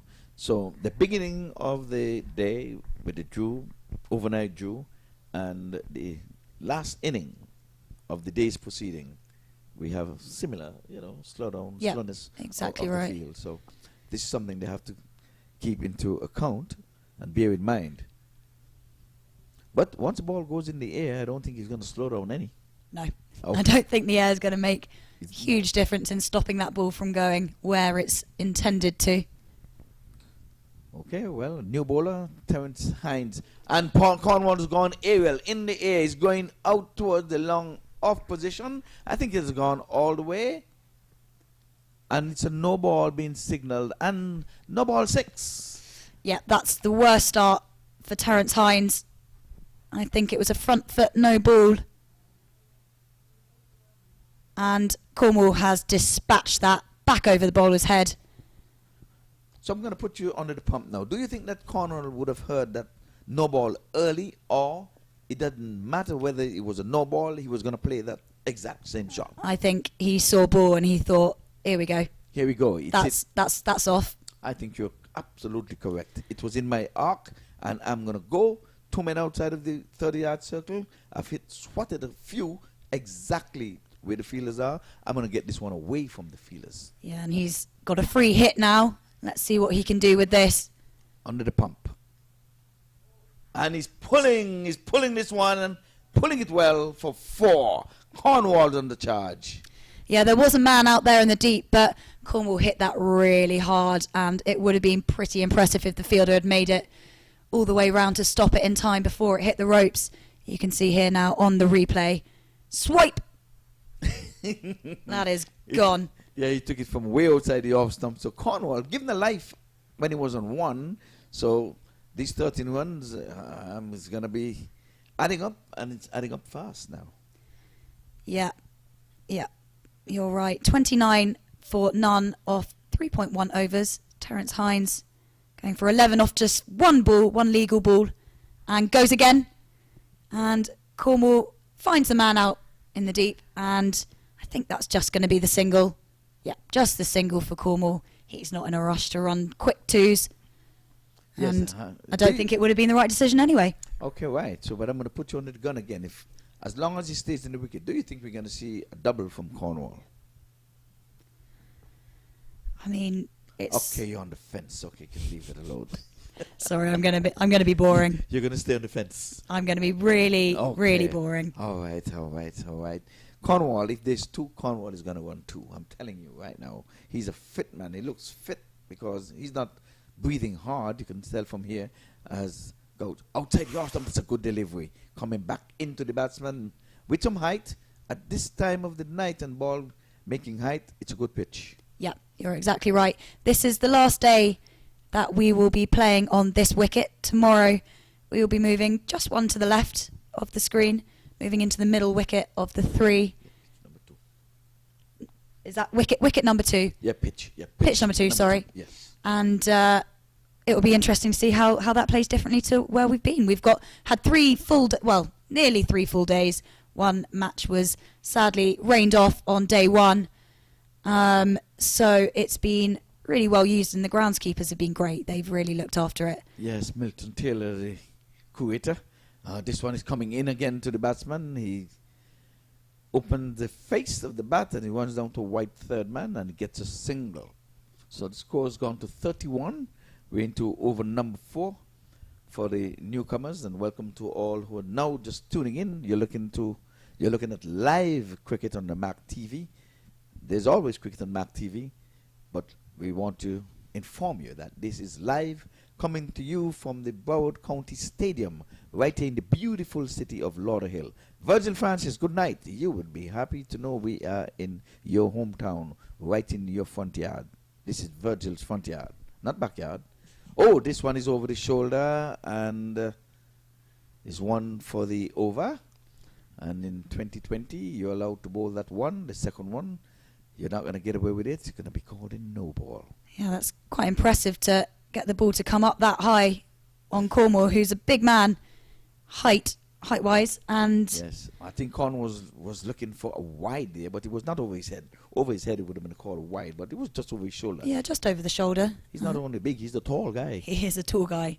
Yeah. Yeah, you don't want to meet him in a back alley in the night. In the dark. Yeah, Oh, exactly. he's gone again, flicking here, but there's coverage in the deep backward square leg region. So that's good bowling when you can bowl to your field with only 2 men outside of the 30-yard circle.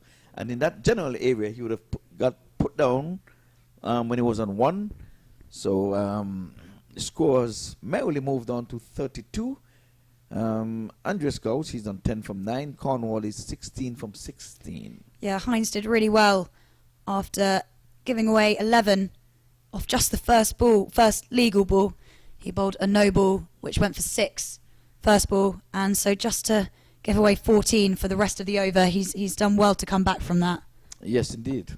To put it quite factually, to use your word, first delivery was 7 runs. It was indeed. No ball 6. That's the ultimate. Yeah, that's not what he would have wanted. No. First ball up. But So we're gonna as we said, he's come back nicely. Right, we'll keep an eye on the run rate. Right now they're going at 8, and the required run rate is just over 7. Cornwall is charging, and he's gonna go 1, 2, 3, 4 bounces over the rope, and this one goes again in no man's land. Right now, nobody's living there, so Cornwall say, I'm gonna visit that area. I may want to buy that acreage at some stage. Yeah, he settled nicely there. As you can see on the replay again, big swing, and that ball has gone high in the air. And as you said, few bounces before jumping over the rope. Yes, he didn't hit it as well as he would have liked, I can tell you that. He was going for all of the marbles. He was going for glory. Yeah, a little bit more height than length on that one. Yeah, it's amazing that the wicket is getting up, you know. We thought by now you'll have been keeping low. Yeah, I think again, credit to the bowlers. They're really putting their all into it, and Yes. they're looking good out there. Yeah, bending the back, trying to defend the 145 that they would have made when they turn it back. They would have given away 145 these batters, and they're making light weather of it so far, I would say. Light weather? Light work. Yes. A partnership of 36. And remember, 36, every time you see 36, remember the great man, Robert Nestor Barley. He died when he was at age 36, very young. Bowled him and knocked him over. Cornwall swinging across that one. So redemption here for Andreas Gouds. As he knocked the big man over, he's gone for 20 from 19. Do you think he would have done his job? Cornwall, called it a night? I think he probably would have liked to stay there for a little bit longer. 19 balls. He was hitting some lovely shots, but I think he wasn't quite up to full pelt yet. Only in second or third gear, I would say. So he'll be disappointed to have left the field when he has. But 20 off 19 is nothing to turn your nose up at. And the required run rate, sorry, I always say this and I get my R's all muddled up. Required run rate of 7.1. And they're currently at around 8, so they're ahead of the rate at the moment. Yes, well, Cornwall would have said that I have more matches to play, so I would have done my bit. I'm leaving the rest of the job for you fellas to do. We have other matches to play. I want to be here on Monday. Yeah, he wants to be here for the whole time. For the grand finale. Exactly. So Gareth Delaney, the Irish international, comes to the middle to meet Gauss. Gauss 10 off 9 so far. Delaney, the new man at the crease, will be facing Roman Race. Well, the equation is not bad. It's almost even Steven. 110 to win from 90 for the deliveries. And if I were a betting man, I would bet that 110 would be overhauled in about, say, 18 overs or so. I'll hold you to that. You'll hold me to that. So, how much money are we putting down? well, get your pen and get your paper and write it down. Take your time. Organize. There she goes. So she's put it down. All done. And she's going to hold me to that. I said 18 overs. I've been wrong so many times, but it's just a prediction. It's just a bit of fun. Yes, indeed. And bat on ball for Delaney. No run from it. But he will need maybe 1 or 2 just to get a feel for what's going on out there in the middle. Jonathan Fu was the fielder. Yes, I'm sure we're going to see Jonathan Fu with a couple overspell. I think he's going to get a spell somewhere along the line, because 145 by no means is a big total. No, you're right. We've seen a lot bigger over the last few days, but we've also seen lower. So you never quite know what's going to happen. And under the lights, the ball does play differently. So guess we'll just have to see how things turn out. That is true. That is true. On the lights, the ball tends to do a little bit more than, under the bright sun here in South Florida. So the batters have got to be watchful. Well, it's an approved venue, so the lights are appropriate. And it's the only ICC approved venue in all of North America. And you can see why. It is a lovely ground. We are very lucky to be here all day, watching some fabulous cricket as well. Quick single.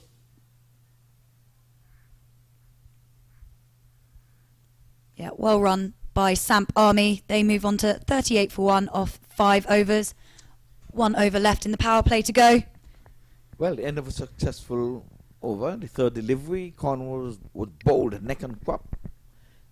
So, wicket number 1, done and dusted. These two batters are together working their strategies. But sooner or later, if they find themselves falling behind their run rate, I'm sure a message will be sent out in a bottle. I'm sure you're right. They like to just keep in touch with the players out in the middle, just to make sure they know what's going on. And it looks like James Fuller has the ball in hand again. Yeah, he has bowled a very good over. First over, just went for 3, and they're not going to get the ball out of his hand anytime soon if he can keep it to another 3, I can tell you that. Yeah, I think you're right here. He'll be looking for that elusive wicket. And just getting to the top of his run-up. Here he comes. Ball number 1 of his second over.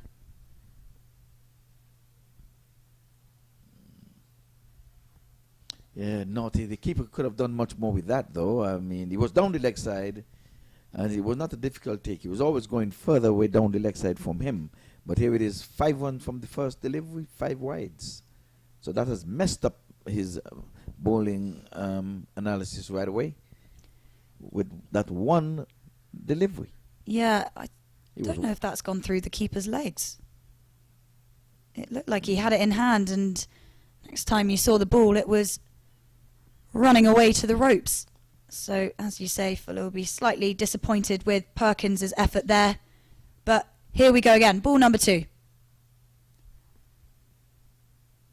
And it's a dot. That's much better from Fuller. Yeah, he stood up and tuck it into the onside, but there's protection there in the mid-on position, wide mid-on. He went straight to him. He got to him in a hurry. The non-striker thought of a single, but it was not his call, so he was wisely sent back by the batter, Andre Scout. He's batting on 11 from 11.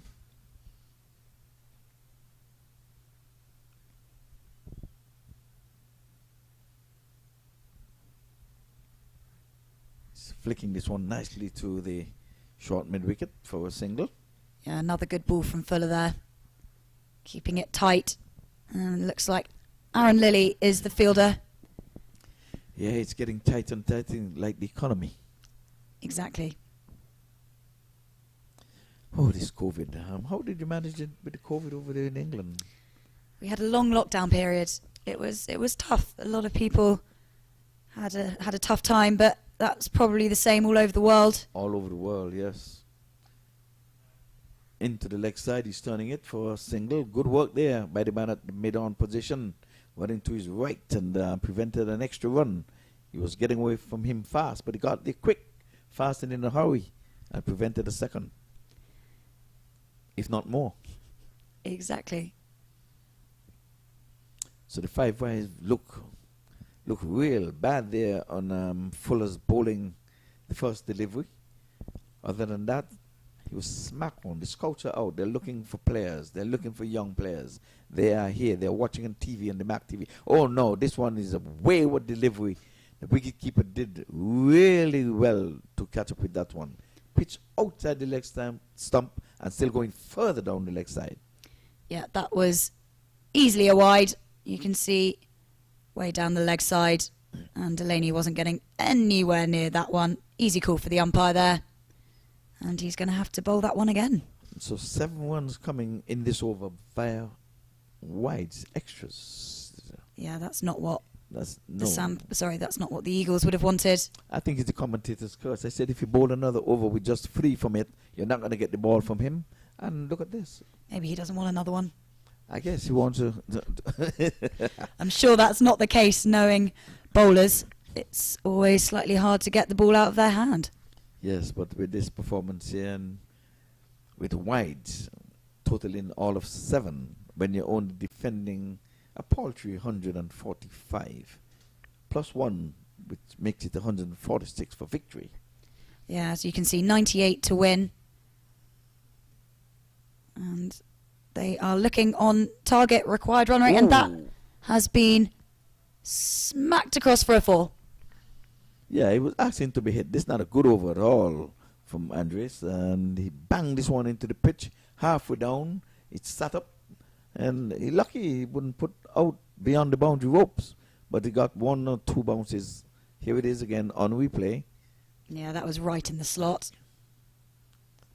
And like I said, that's the farthest side of the boundary because we're using pitch number 1. So tomorrow now the ropes are going to remain, and that will become a little closer. Yeah. And then the farther side and the eastern side would get a little further. Yeah, you're exactly right. Yeah, that's why he didn't get 6, because that's the longest part of the boundary. He's covering up nicely and running a quick single. So that's an expensive over by Fuller's by Fuller there. That's his second over. So some 15 runs coming from that over. Yeah, that's not what he would have wanted. And as you can see, current run rate 8.8 and 6.6 is required. So they are well ahead of what is needed. So no need to do anything stupid now. I think that these two can stay in, get a few runs every over. Well, I can tell you right now, I want a ball would get there. But in all of my years commentating here, I always see it. Think about net run rate. Do not wait until Friday and Saturday to begin to look back at the matches that you could have won easily and won with overs to spare and wickets in hand and all the good stuff. Go ahead and get the job done. Get it over with. Yeah, I think both these teams have played previously, and it's important now to think a little bit more about the nitty-gritty bits of the tournament, and as you mentioned, net run rate is one of them. Yes, indeed. Many times you look at the opponent that you would have played, you would have beaten them, and you all end up on the same amount of points. And now, what separates you, them, and the others? Yeah, as I'm sure Jeremy will let you know, that's what happened to South Africa during the 2020 World Cup recently. I'm sure he'll tell you all about it if you want to ask him. Yes, indeed, 54 for 1. The 50 came up on us. They crept up on us there. So 50 is on the board. 54 for 1. Being to over number 7. The power play is done and dusted. So they would have gotten, what, some 53 runs from the power play? Exactly that. 53, which is about par, I'd say. Yeah, because we keep saying about 55, 60 on this. Yeah, that seems to be around the average score that the teams seem to be getting in the power play on this pitch. 92 to win off 82 balls. It's looking pretty easy for these two if they just keep knocking the ball about, ones here and there, and obviously the boundary every so often. You'd like to think they'll be able to get there pretty easily. Yes, we're on the lights here in the Broward County Stadium. We've started on the bright sunshine early in the morning, but tomorrow we should be able to get an early start, 9:30. Hopefully if the pitch isn't too damp. I think that's what caused the slight delay this morning. Just needed to make sure that the pitch was suitable for the players to get started with. The umpires doing a fabulous job as always, making sure that player welfare is at the front of everyone's minds. And here we are, game number 3, and all is well. Yes, so no boundary so far in this over. This time he covers up. Like I said, no need. Singles can do it with a double in between. And of course, a boundary is going to be realized somewhere along the line. I'm sure there'll be a loose ball here and there that they can pick up on. Now he's sweeping, and he's sweeping well. And just like that. And he went for 6, as a matter of fact. That's a good-looking shot. Yeah, nice and flat, wasn't it? Nice and flat. Just the bat speed that, you know, you can see, look at it. Just the bat speed. And took it all the way. And remember what I told you. That's the short side of the boundary. I was literally about to say, tomorrow that probably would have just been a 4. Yeah, tomorrow it's going to be a 4. That exact same shot is going to be a 4. But today it's a 6. Yes. And a lovely one at that. And that's the end of the 7th over. But I want to tell the listeners and viewers, why is it a 6 today? Because of the wicket.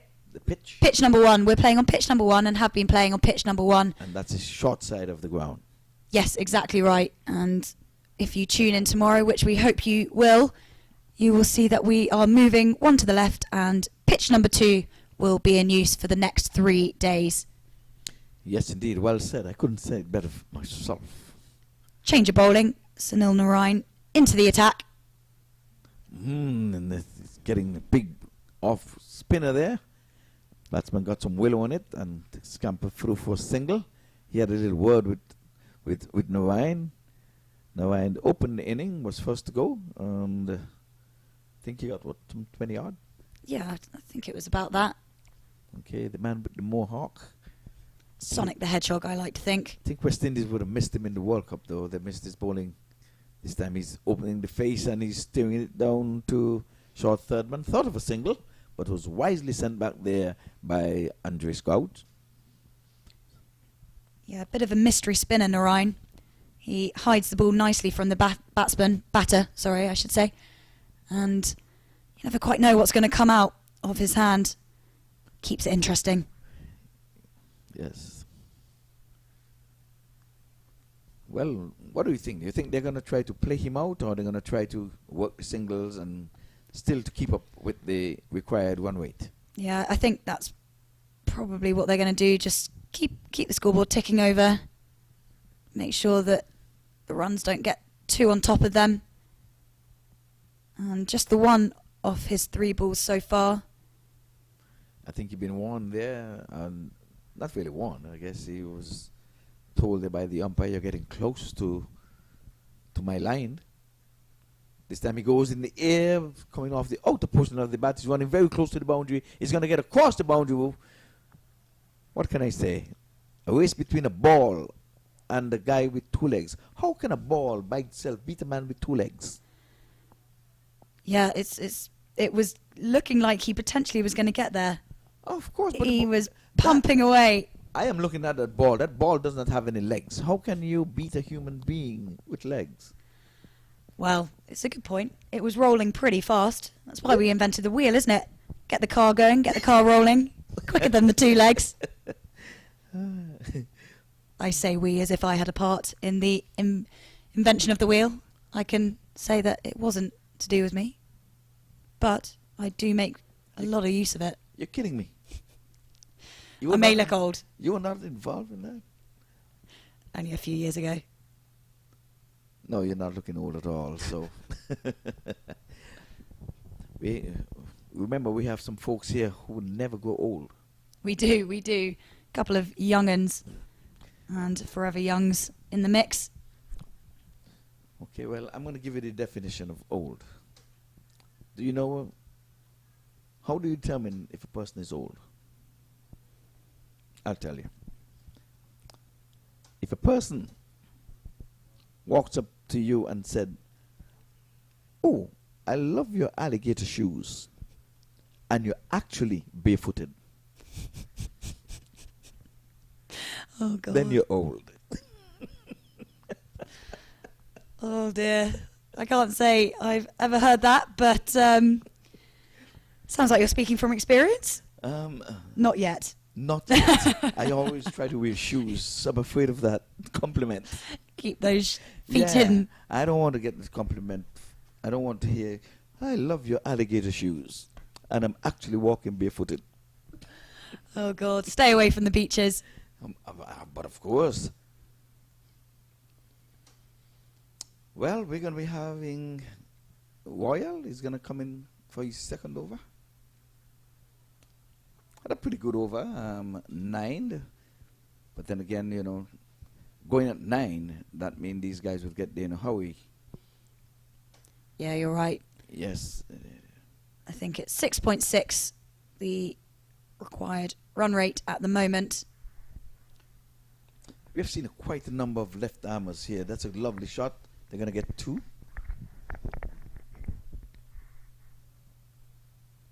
So just like you said, they can do it in singles, and the odd 2 will come in, and they're bound to get a boundary here and there. And we saw one in the last over of none other than Sunil Narayan. So you know that would have given them a lot of confidence. If I can score a 4 from Narayan's bowling, I think the others would be easy peasy. I have to get a 4 somewhere along the way. This time walked right across his stump and tried to play it into the vacant mid-wicket area, but the non-striker was bothered a bit by the bowler, but the bowler have all right to run across there to feel his delivery, so you cannot say he obstructed the batsman. This time he's coming after him, playing a lovely off drive, and it goes out speedily to the wide long off. Gets down on one knee in the poor fashion in which you would coach the boys and the girls. Yeah, long barrier, I think we used to call it. Long barrier. That position? You call it, what's a long barrier? When you go down. Oh, when you go down on the knees. Okay, I learned Make sure the something. ball doesn't go through your hands, and if it does, it just hits your leg. Okay.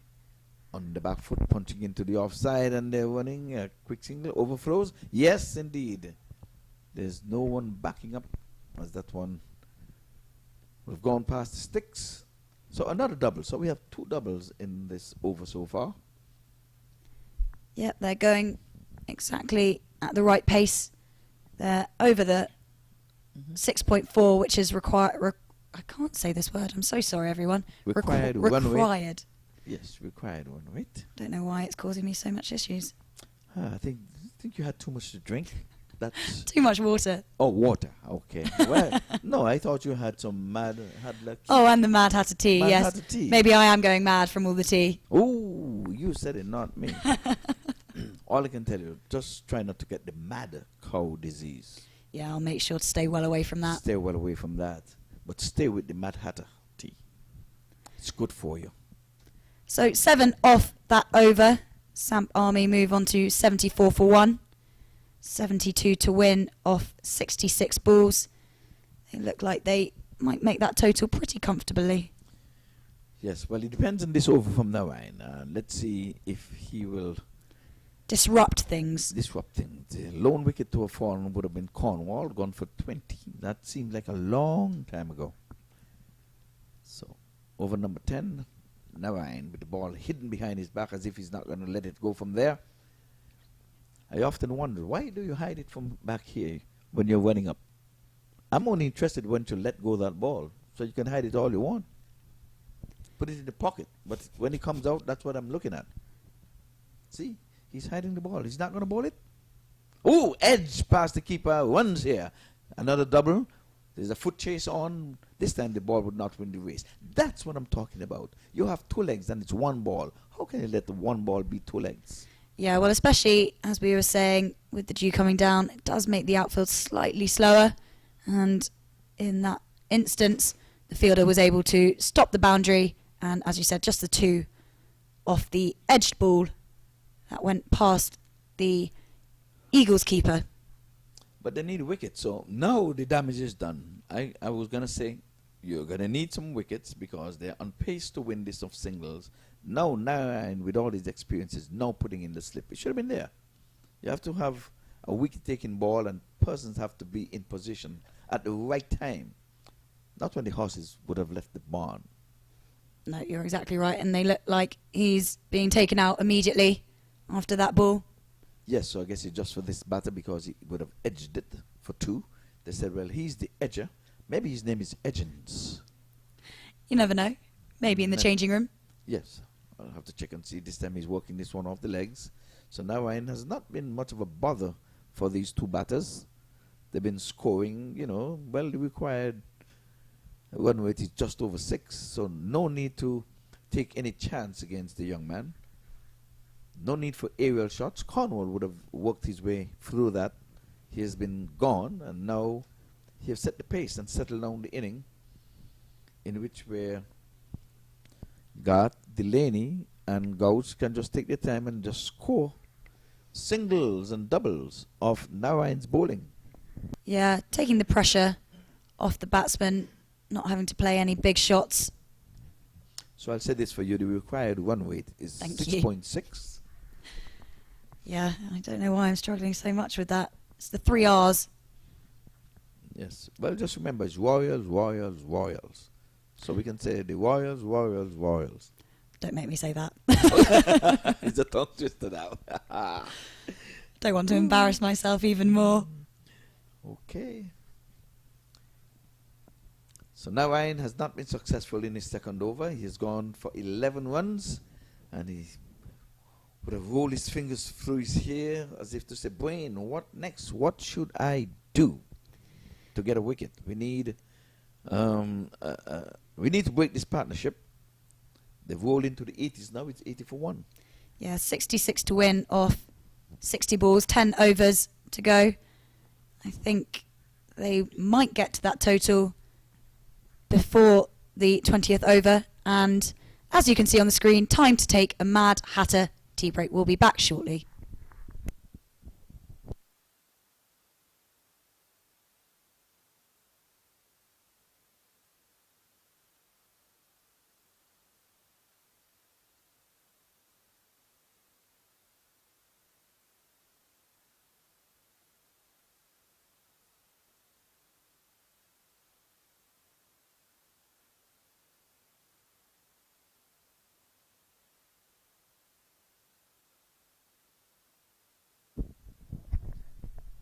Okay, we just like the doctor ordered.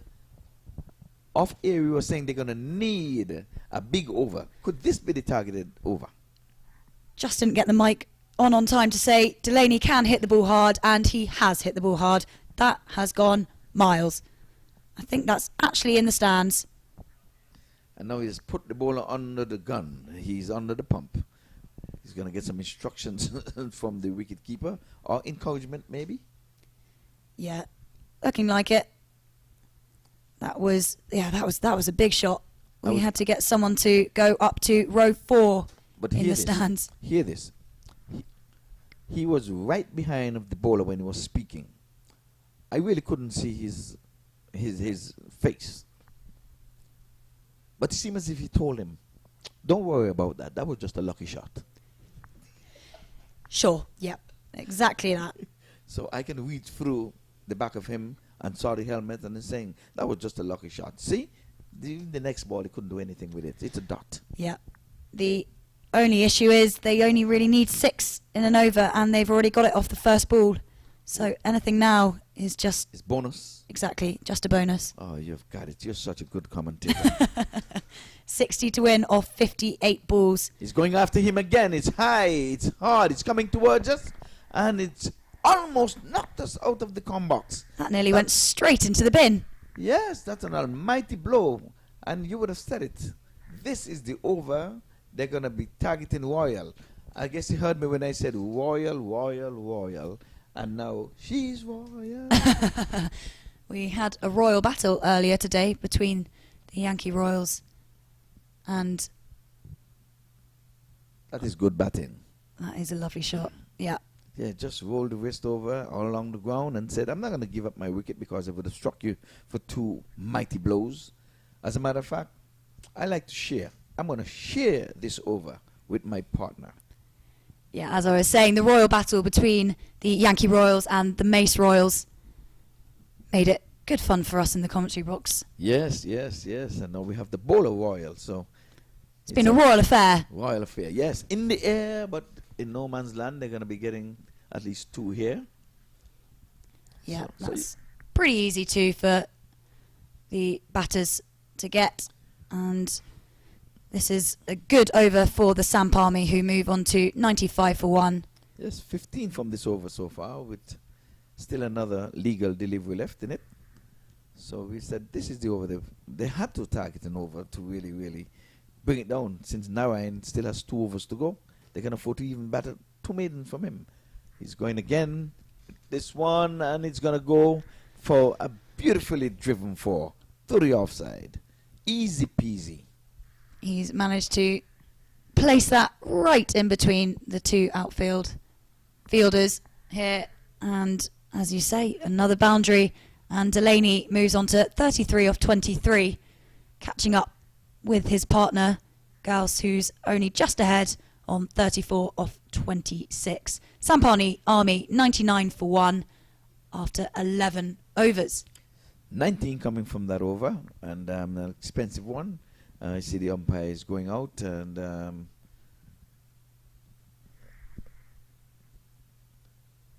speaking with umpire Danny. So a little strategic timeout here. And again, this is the final match of the day, match number 3. And tomorrow again, we'll go at it again and start another 3. Yeah, make sure you get back onto MAQ TV.com, because the action is non-stop, and lots of great moments from today, I'm sure, will be on all the social channels. So make sure you follow us on all of them as well to make sure you don't miss anything. And if you're missing the live, you can always get into the archives and replay these matches.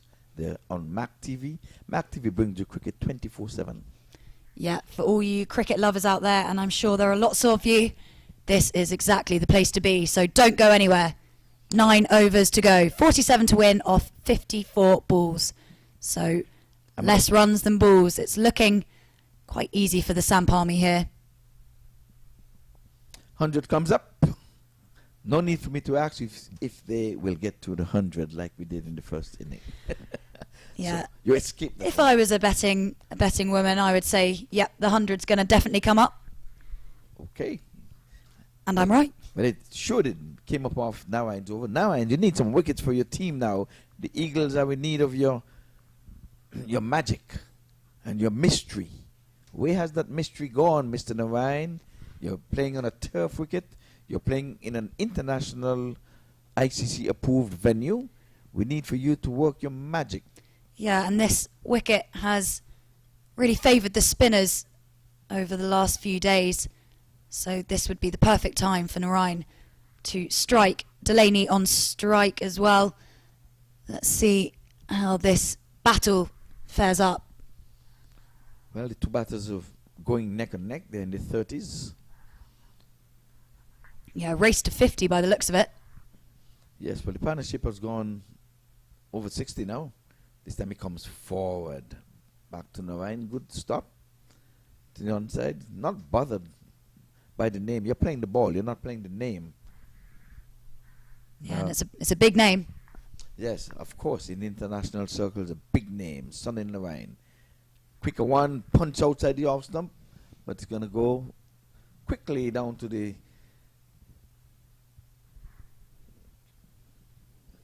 man in the square cover, and they picked up a single. Yeah, James Fuller. Yeah, he was out of my view there for a minute there. Had to peek around the big television here in the comm box. Yeah, we've all had to do that on certain occasions just to make sure you know exactly what's going on behind this screen that we have here in the comms box. But yeah, that was James Fuller on the boundary, collecting the ball and getting it back into the keeper. And Narayan comes up again. Ooh, trying to guide it past the slip, so slip comes in for him.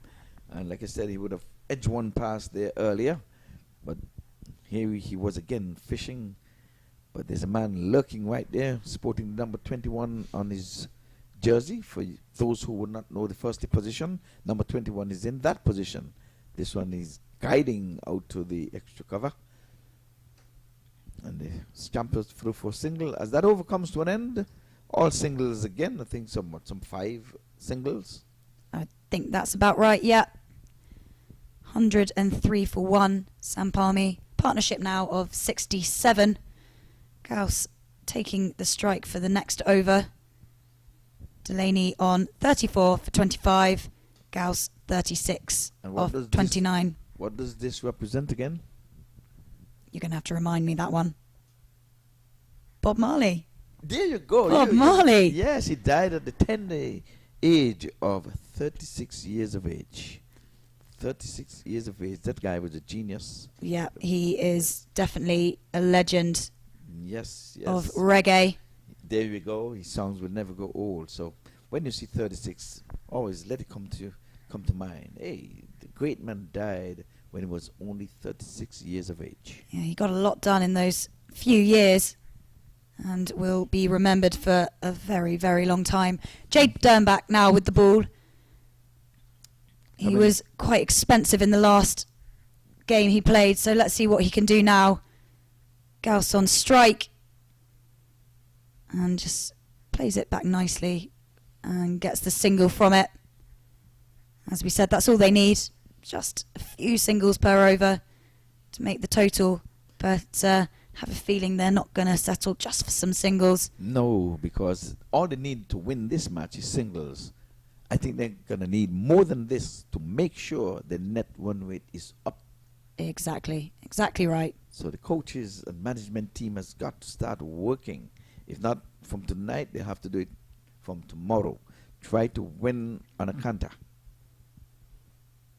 Oh, good delivery. Yorker length.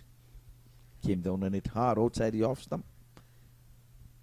But his intent was not to get a dot in the scorer's book.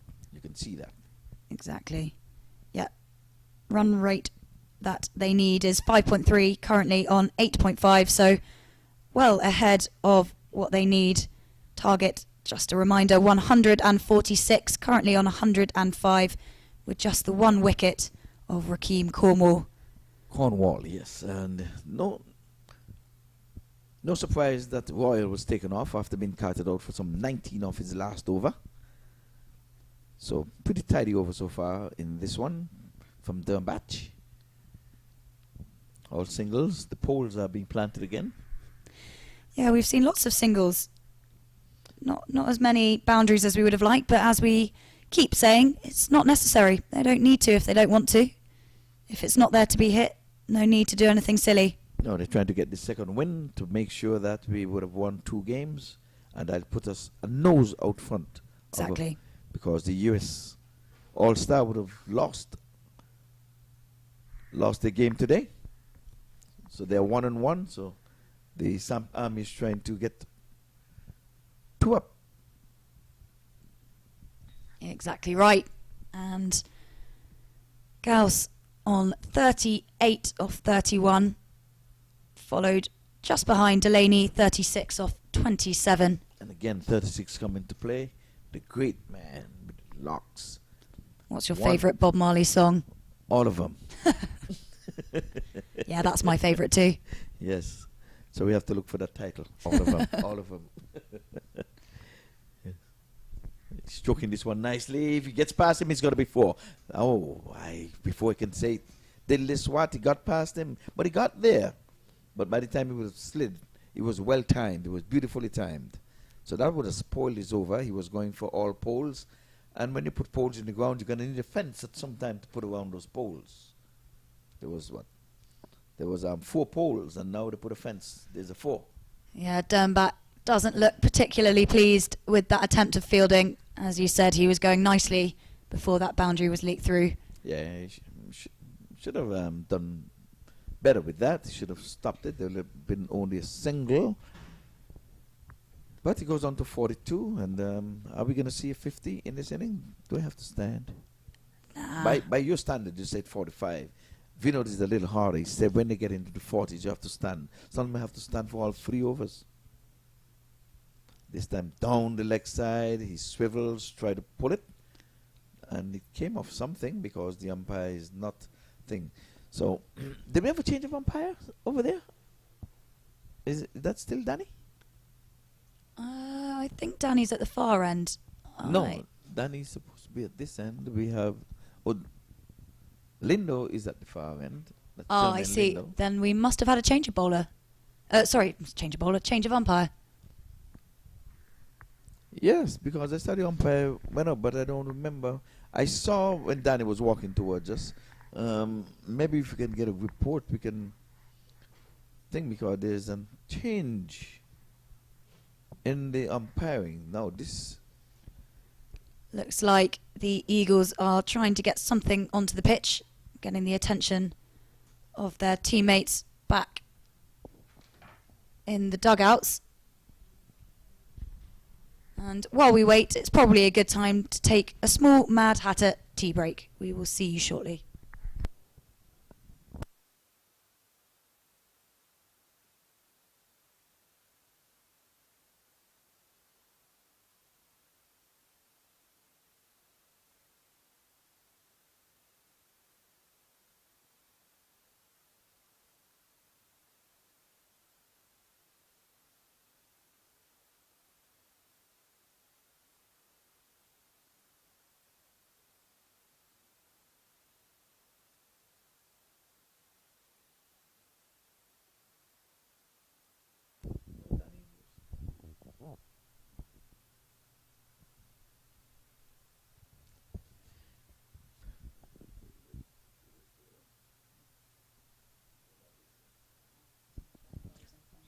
Yes, well, we took the Mad Hatter break here by ourselves. It was not shown on the screen there.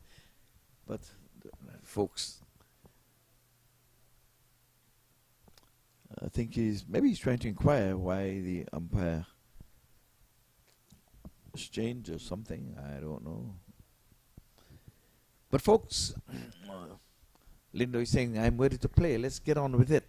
Let's go. So, meet up down the leg side again, and gonna be 2 wides. Wicketkeeper did well. He kept low as well. So 2 goes into the scorer's book.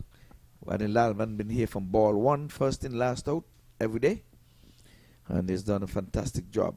Only problem we have with the scoreboard, the jumbo scoreboard, and that's beyond his capabilities. I think we are expecting what's his name again? Mark Anthony. I think that's the guy who they're calling on to fix the scoreboard, but he's a no-show. We have not seen him. Here's another one going out in the air and taken. So wicket number 2. They're going to need a lot more of those. We're into over number 14. 113 for 2? Or did it score before the score was... No, you're right, 113 for 2. And that has broken the partnership. 77 off that partnership. And Terence Hines is the man to break them up. Andreas Gauss is the batsman walking back to the sheds. And he went down to pray. As he was taking the catch, he's praying that we can get 8 more wickets before they would overhaul the 146. That is needed for the victory. Yeah, I think that would be a bit of a miracle, considering they only need 33 to win off 41 balls. But it was giving catching practice there. You know, there's a man down there, stationed down there, and you can see purposefully lifted, knowing the man down there, and this is the short side of the boundary. This is the shorter side, and it's just like, okay, here's batting practice, catching practice. Come on, let me see if you can take this one. Yeah, it went high into the sky. The only thing that makes it more impressive is it may have gone over the lights and come back out again. And that can sometimes be difficult for the fielders out in the deep. Well, it was well taken. Yeah, James Fuller out there did well. And Smit Patel is the new man at the crease. The batters cross, so Delaney is on strike, and Delaney 36 off 27 so far. Samp Army 113 for 2 as Hines comes in again. Cut him in half, and he's going to get a French cut 4. It's between the fine leg that is up in the 30-yard circle and the wicket keeper, and run away for 4. So he's off the mark. No, it's Garth. You did say that. They did cross while the ball was in the air. Look at it. Perfect French cut. Perfect. And he'll tell you, I did that. That's 2020 shot. You can say that I did that, and there's no one can say that I did not purposely did that. Yeah, I meant to do that every day of the week. Every day of the week. Yes. That's how you just fool everyone. They're looking for me to play the ball inside. I use my bat, and I put it exactly where I wanted it. And I got 4 for myself and the team. Took me into the 40s. I'm on 40. You can't take that away. He's playing this one with soft hands. They're going to be looking for 2, and they're going to... No. I think the 2 was there, but safely called just the single. And again, there's no pressure for these batters. 28 off 39. If you don't want to run the 2, you don't need to. Yeah, but I like the effort because it came from way out from the sawgrass end over there. And he got in there saying, listen, you're not going to get 2. You have to work for this 146. They're not lying down. That's the standard of this cricket on the tournament. Good to see, good to see. Exactly. They can easily give up here right now. But as you can see, they're taking the catches, and they prevented a double that was on. Outside the off stump, a swing and a miss. And they're not going to run that extra run as the ball eludes the wicket keeper. But at least this time he took his glove off. Tried to run out the striker if he would have tried to attempt a bye, because the bye goes against the wicket keeper. And you see, he said, no. Some wides would have gone down the leg side for wides, but the byes, I'm going to make sure my column stays clean. No byes. Yeah, the batsmen looked like they were having a little giggle between the two. Maybe felt that they should have run there to get the new batter, Smit Patel, at the non-striker's end rather than facing Terence Hines, who comes in. Well, now he gets off the back. He's saying, no, if I won that bye, I would still be a not. Lights for attempted one out. The umpire says not out. Goes into the repairs, but been ably assisted there by the wicket keeper. So no need to go all the way. Job well done.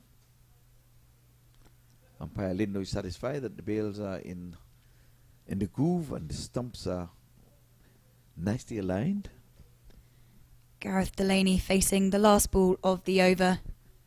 Terence Hines 1 for 22 with 1 ball left to finish his second over. I know Jeremy Lindo has to be a tired man. He's been umpiring all of the matches, but there's enough umpires around here, so he's not for a shortage of umpires. I can see a lot of men in blue, but maybe it's a requirement that he goes on umpire all of the matches.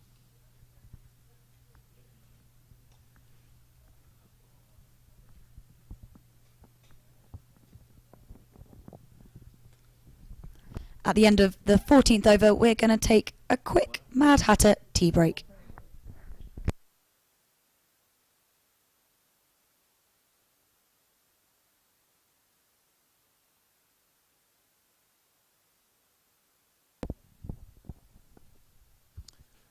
So we've got an official report why Danny Can had to leave the square.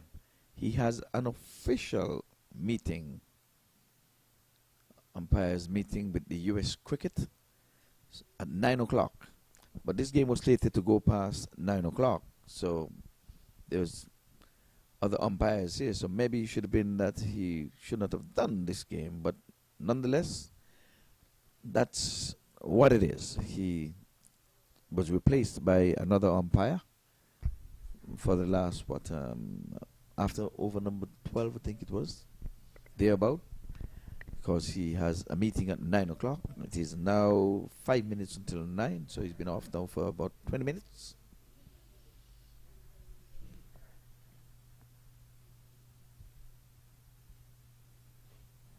This one is played in the air over the gully fielder, and he's going to run all the way to the boundary for 4.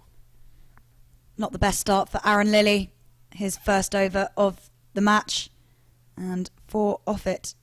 And if you look at the screen here, the required run rate is down to 3.8 per over. Yes, well, I think they're going to try to just finish this and up their net run rate, because by the look of things, bringing in a new bowler in the 15th over here, what I would have seen from the first delivery, he doesn't look threatening at all. So it's 124 for 2. He's in the 40s and he's gone 45. By your standard, oh, she says I have to stand. Up he gets. He said you have to stand, Ivor, so that this Delaney can make it 50. Okay? If I sit, it would be jinx. I don't want you to stand for too long, though. It's been a long day. But I have to do my job. It's required that I stand when the batter is on 45. He's playing this one into the offside and can't score. Has that over come to an end? 3 more off it. Oh, 3 more. Yes, sorry. Something came. Oh, he's going big, and he's gone out of here. And you may sit down again. I may sit down again. So that's the young man's 50, 52. It is. So I just obey and get paid straight. I obey all orders and get paid straight. So 50 under the night sky here for Gavard Delaney, and he did so from just 34 deliveries. Yeah, he's played really nicely. He came in quite early in the game, and he's done really well since then. As you said, 52 off 34. The runs to win is now just 16 off 32 balls. Can Delaney do it in style? Can he be there to finish the match and win the game for Samp Army? Are you serious? Are you thinking that 16 from 32, they can win this game?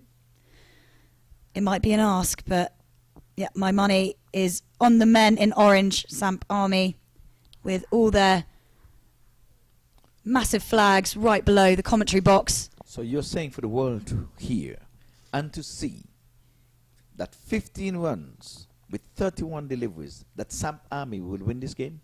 I'll happily put all the money I have on it. I rest my case. And that's your story and your? Yep, case closed. Case closed, just sticking to it.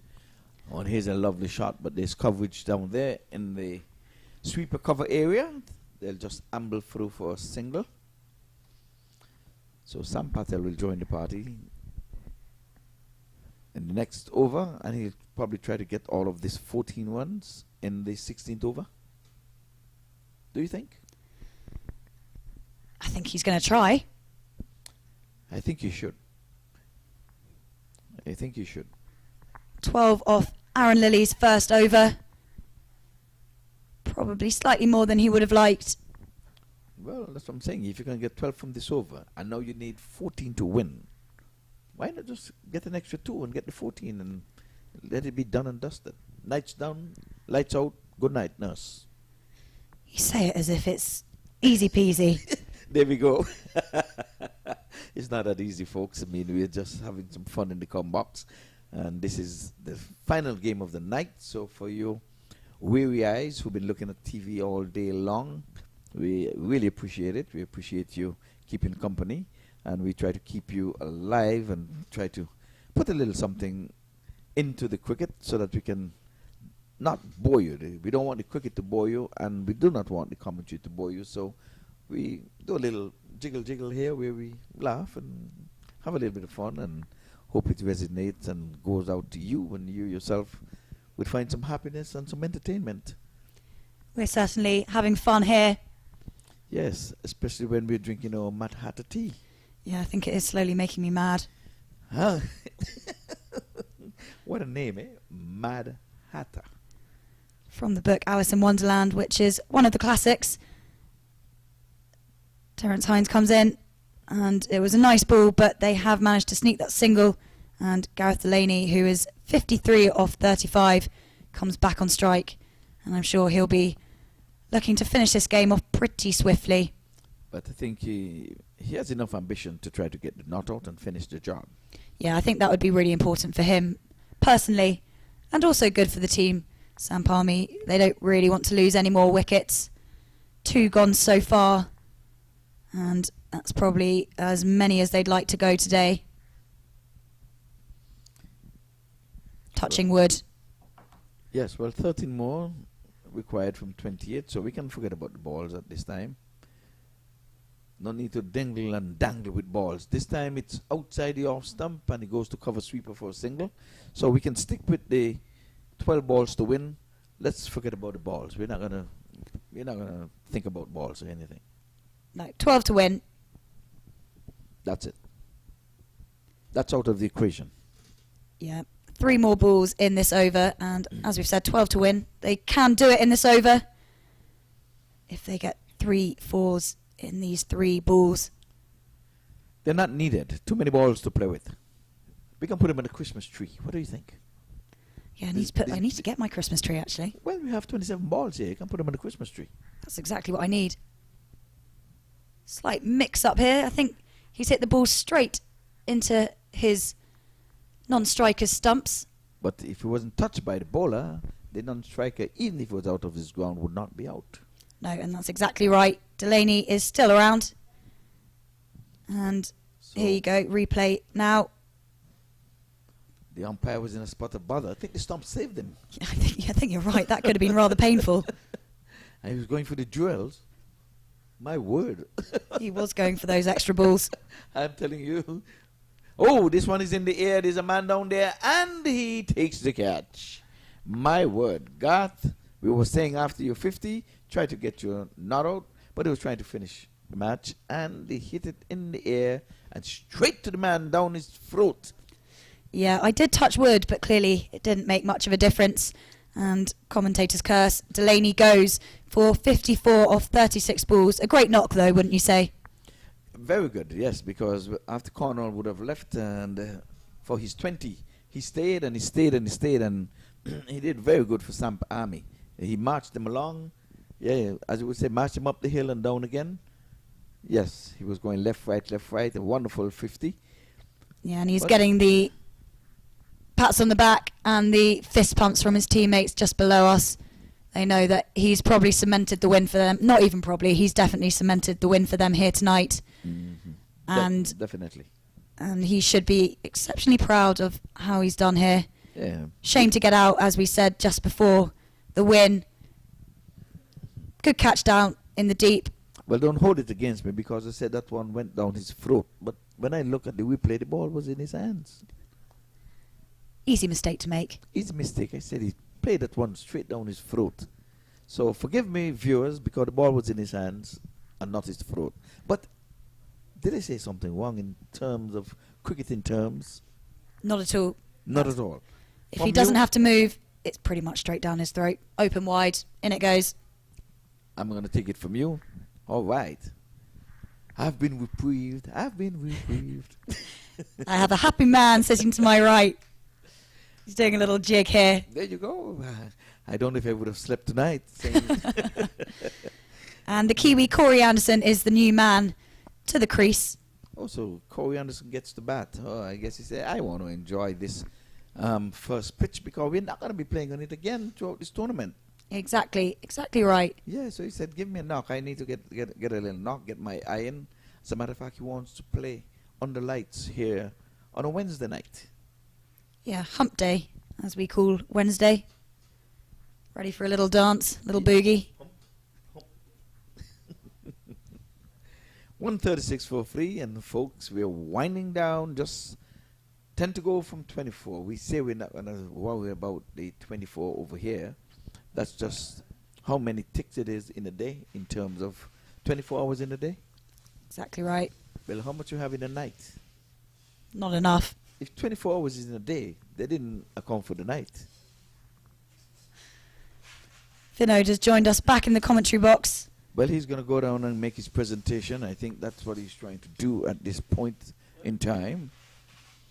And I think it's going to be a hard one for him to pick this player of this match. Yeah, Delaney has put himself forward with that lovely 56.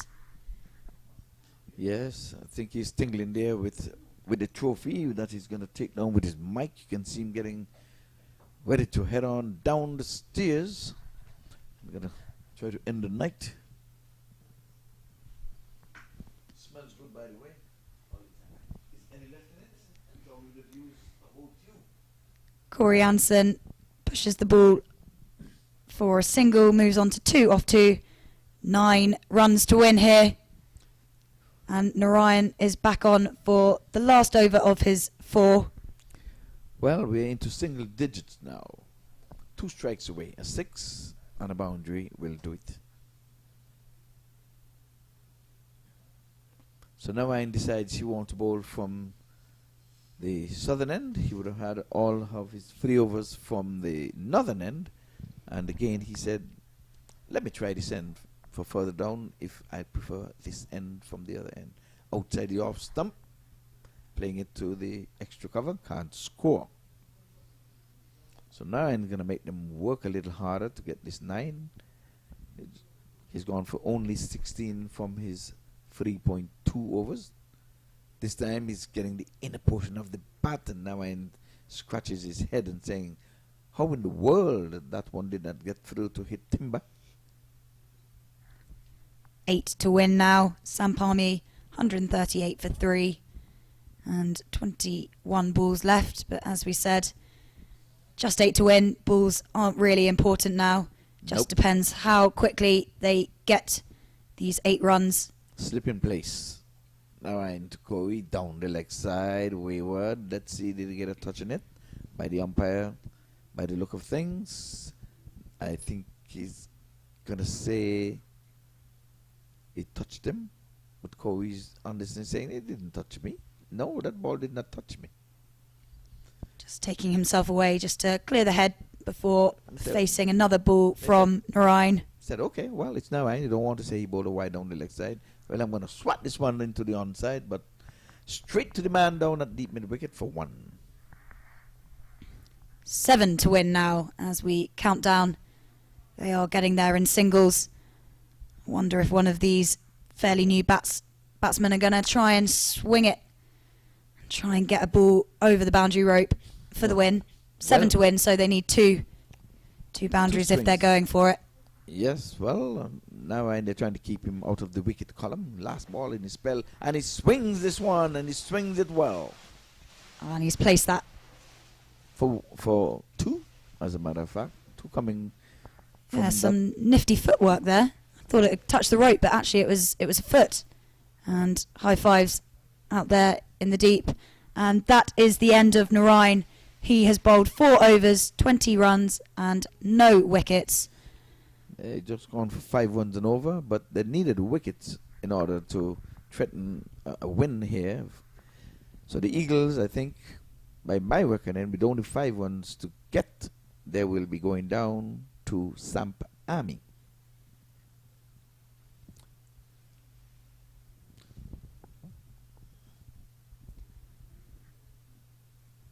German look a tired man over there, but he's only human. He's been standing from morning until night, and he has stood in all of the games so far. I think it's a bit much, if you ask me. I'm an umpire, and sometimes you do 2 games, and it's like, when will this game end? Yeah, an absolute trooper out there. Yes, it takes a lot of concentration. So I hope he gets a break. He gets a time to regroup You can make mistakes. You don't want to look bad on TV. Exactly. And Vino today would have called him out with an LBW down the leg side. He said that lights. Corey Anderson goes bold and neck and crop. Center stump rocked back. So they're still fighting. They're still fighting the Eagles. I mean, they're giving high fives for the wicket. They're saying, I got an international cricketer out. Yeah, that was a really lovely ball from Terence Hines. And as you said, Corey Anderson goes for 3. Here we go again. Middle stump. Yes, he was trying to end it with a 6, with a maximum. The intent was okay, but swing and a miss. And you know what they say? You miss, I hit. Exactly. And Corey Anderson comes back to the sheds. I think he won't be too upset, as I'm sure he has absolute faith in the other 2 men now in the middle to finish the game off. But I'm sure he would have wanted to be the man to do it. Well, he came through. You can say the feathered guard of honor. Yeah, the Samp Army have all the gear going on down here. Yeah, they come on should span on it at some time there and let the folks see how they take pride in organizing themselves. So, 5 to win. And Monak Patel, new man at the crease. And how many wickets to get? 4 wickets down at the moment. So they need 6 more. 6 more. They have enough balls to get those 6 wickets. So, they're not animals, but the tails are up. Not a cricketing phrase again. Where did it come from? This time, effort delivery there by the young man. Only 5 to get, but he's bounding in at this hour of the day. Yeah, it's good to see that they're not giving up. It's always nice to have pride in your own statistics and also with the team. Yes. You don't want to let anyone down. Yes, they could have given up. Even at this point, they can say, just 5 to get, droop your shoulders and move on. But they know they're on television. Their family, wives, girlfriends, and kids are looking. So they've got to be professional. There you go, trying to get one up in the chest. And he swung and on the edge, went to the short mid-wicket. The new man is Patel. Monank Patel. Sucked up 2 deliveries trying to get this 5. Was your original guess that they would get the runs in the 18th over? I did say that, but this 5 runs hard to come by. We have all of 3 deliveries to get it. Let me see if my prediction will come right. In the 18th over, I said they will get it. And that's a legal delivery. Yeah, that's a lovely ball. Yes, so Terence he's amongst the wickets, the best of the lot, I would think. 3 for 27, looking for a 4th. We haven't seen a 5-4 yet. Nope, still waiting. But plenty more games left in the tournament. And it will be great to see if someone can do it. We've seen four wickets given to a bowler. But as you say, not the 5-for yet. Not the 5-for yet, not just yet.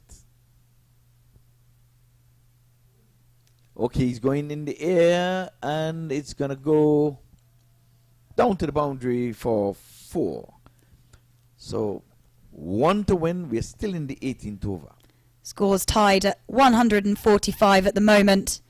And as you say, 1 to win. So the scores are level. Level, sorry. Tied is okay. If not, the match can be tied. Yeah, I don't want to get confused between the two. Okay, well, the scores are level. Scores are level. Okay. Remember you made your debut right here at the Broward County Stadium in Coventry. Exactly. All right, so. And you're doing a fantastic job. May I be the first to say that. Thank you. Lovely. And there it is. Game, set, match. And they would have done it in the 18th over. So just the 1-1, because once they would have crossed, inning closed. No need to run a second. The match is done and dusted. So there's no 2-1 here. Once they would have crossed, the ball did not cross the boundary. The match is done. So let's go through the batting. We started with Rakeem Cornwall, 20 runs off 19 deliveries. and his fellow opener Gauss got 42 off 34. Gareth Delaney, the standout batsman for the Samp Army, he got 54 off 37. Smit Patel not out for 7, and Corey Anson came in for a little cameo at the end, 3 for 5, and MAQ Patel not out for 5, and 15 extras, and they finished on 146 for 4 off just 18 overs. So a pretty comprehensive win there for the Samp Army. And bowling wise, Terence Hines, 3 wickets for just 32 runs off his 4 overs. So standout bowler for the Eagles. Raman Rees, just 1 wicket for him, and that was 17 runs off his 3 overs. And 15 extras, as we said previously. And the Samp Army win by 2 overs with 2 overs to spare. A pretty comprehensive win there. So congratulations to the Samp Army, commiserations to the Eagles, but a good game all round. Yes, a big win. When you can win with 12 deliveries left, that's a big win. At one point, it seemed as if they were going to go for all the marbles up front with big Cornwall getting after the bowling. He went pretty quickly for 20, but the platform was already set. And like we said, I don't think they would have made enough. 145 from their 20. But in the end, it was easy peasy for the Samp Army, winning number 2 of this tournament. So we're going to have a presentation downstairs shortly. But from us here in the Combox, we have to say you had a lovely day, lovely spell. Another lovely day. Yes, and you're getting all the kudos. I'm getting all the messages, and they like your commentary. And as a matter of fact, maybe I should just show it on here. Oh, and here's Vinod. I thought he left downstairs. There was a message here for him too, and for you. So I like to share things. So it came to me, and it was for everyone. Let's go ahead and just see what it is.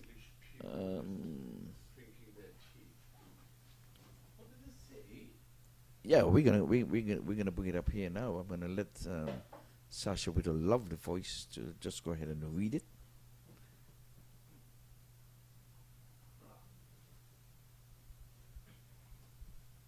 Oh, it was.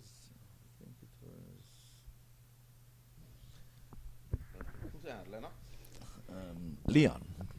You guys are an award-winning team. Hello, Vinod. Great job. We will be carrying the next game. Give Sasha our regards, and hope to get her for Saturday or Sunday if possible. Well, isn't that lovely to hear? It's a good team. So it's a good team. So keep up the good works, guys.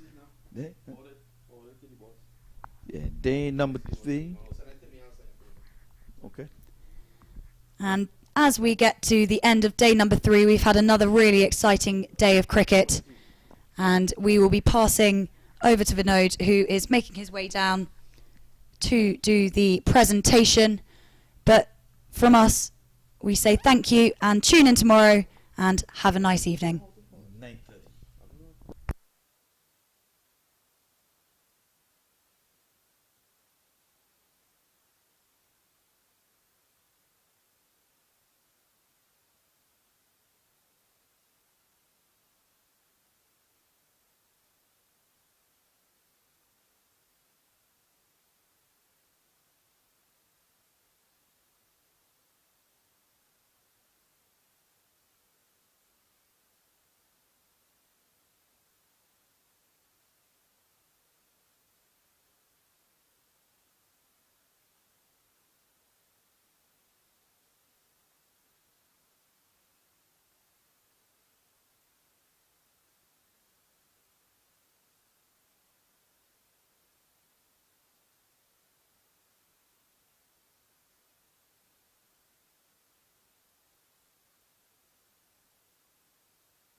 Less than 1, 2, 3, 1, 2, 3.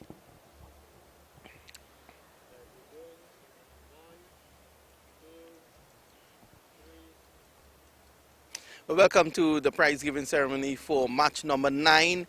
We are here at the Central Broad Regional Park, and another clinical performance by the Samp Army. They're really looking threatening, and congratulations to them for getting over the Clarion County Eagles, and now the Clarion County Eagles has 1 foot out the door. The Samp Army firmly has both feet inside. So thanks to this guy standing next to me, and of course Garrett Delaney with a wonderful half century taking them to victory. Our very own Huba Salim from MAQ TV is here to present the Man of the Match award to him. Well, Garrett, Samp Army really looking like a well-oiled unit. Yeah, it's great to be able to get 2 back-to-back wins now. Looked a little bit difficult there after the first 6 overs, so full credit to the bowling attack for bringing it back. How's the setting like playing for the Samp Army? Tell me a bit about the management and how they keep the team together. Yeah, Amit, Ritesh, they look after the guys very well, so everyone's getting on very well together. Helps on the pitch when you can play for each other. What about Amit with that air horn? Tell me about that. Hide it from him. Yeah, it's good to get that support from the sideline, but I think a few of the lads have plans to hide it on him for the next game. Yeah, so congratulations, keep playing well. Thank you very much. Well, that's it from down here. 2 things. The Samp Army, they have won. They're looking like a fantastic team. And the second thing, Amit Patel needs to sleep with that air horn tonight. They're going to hide it.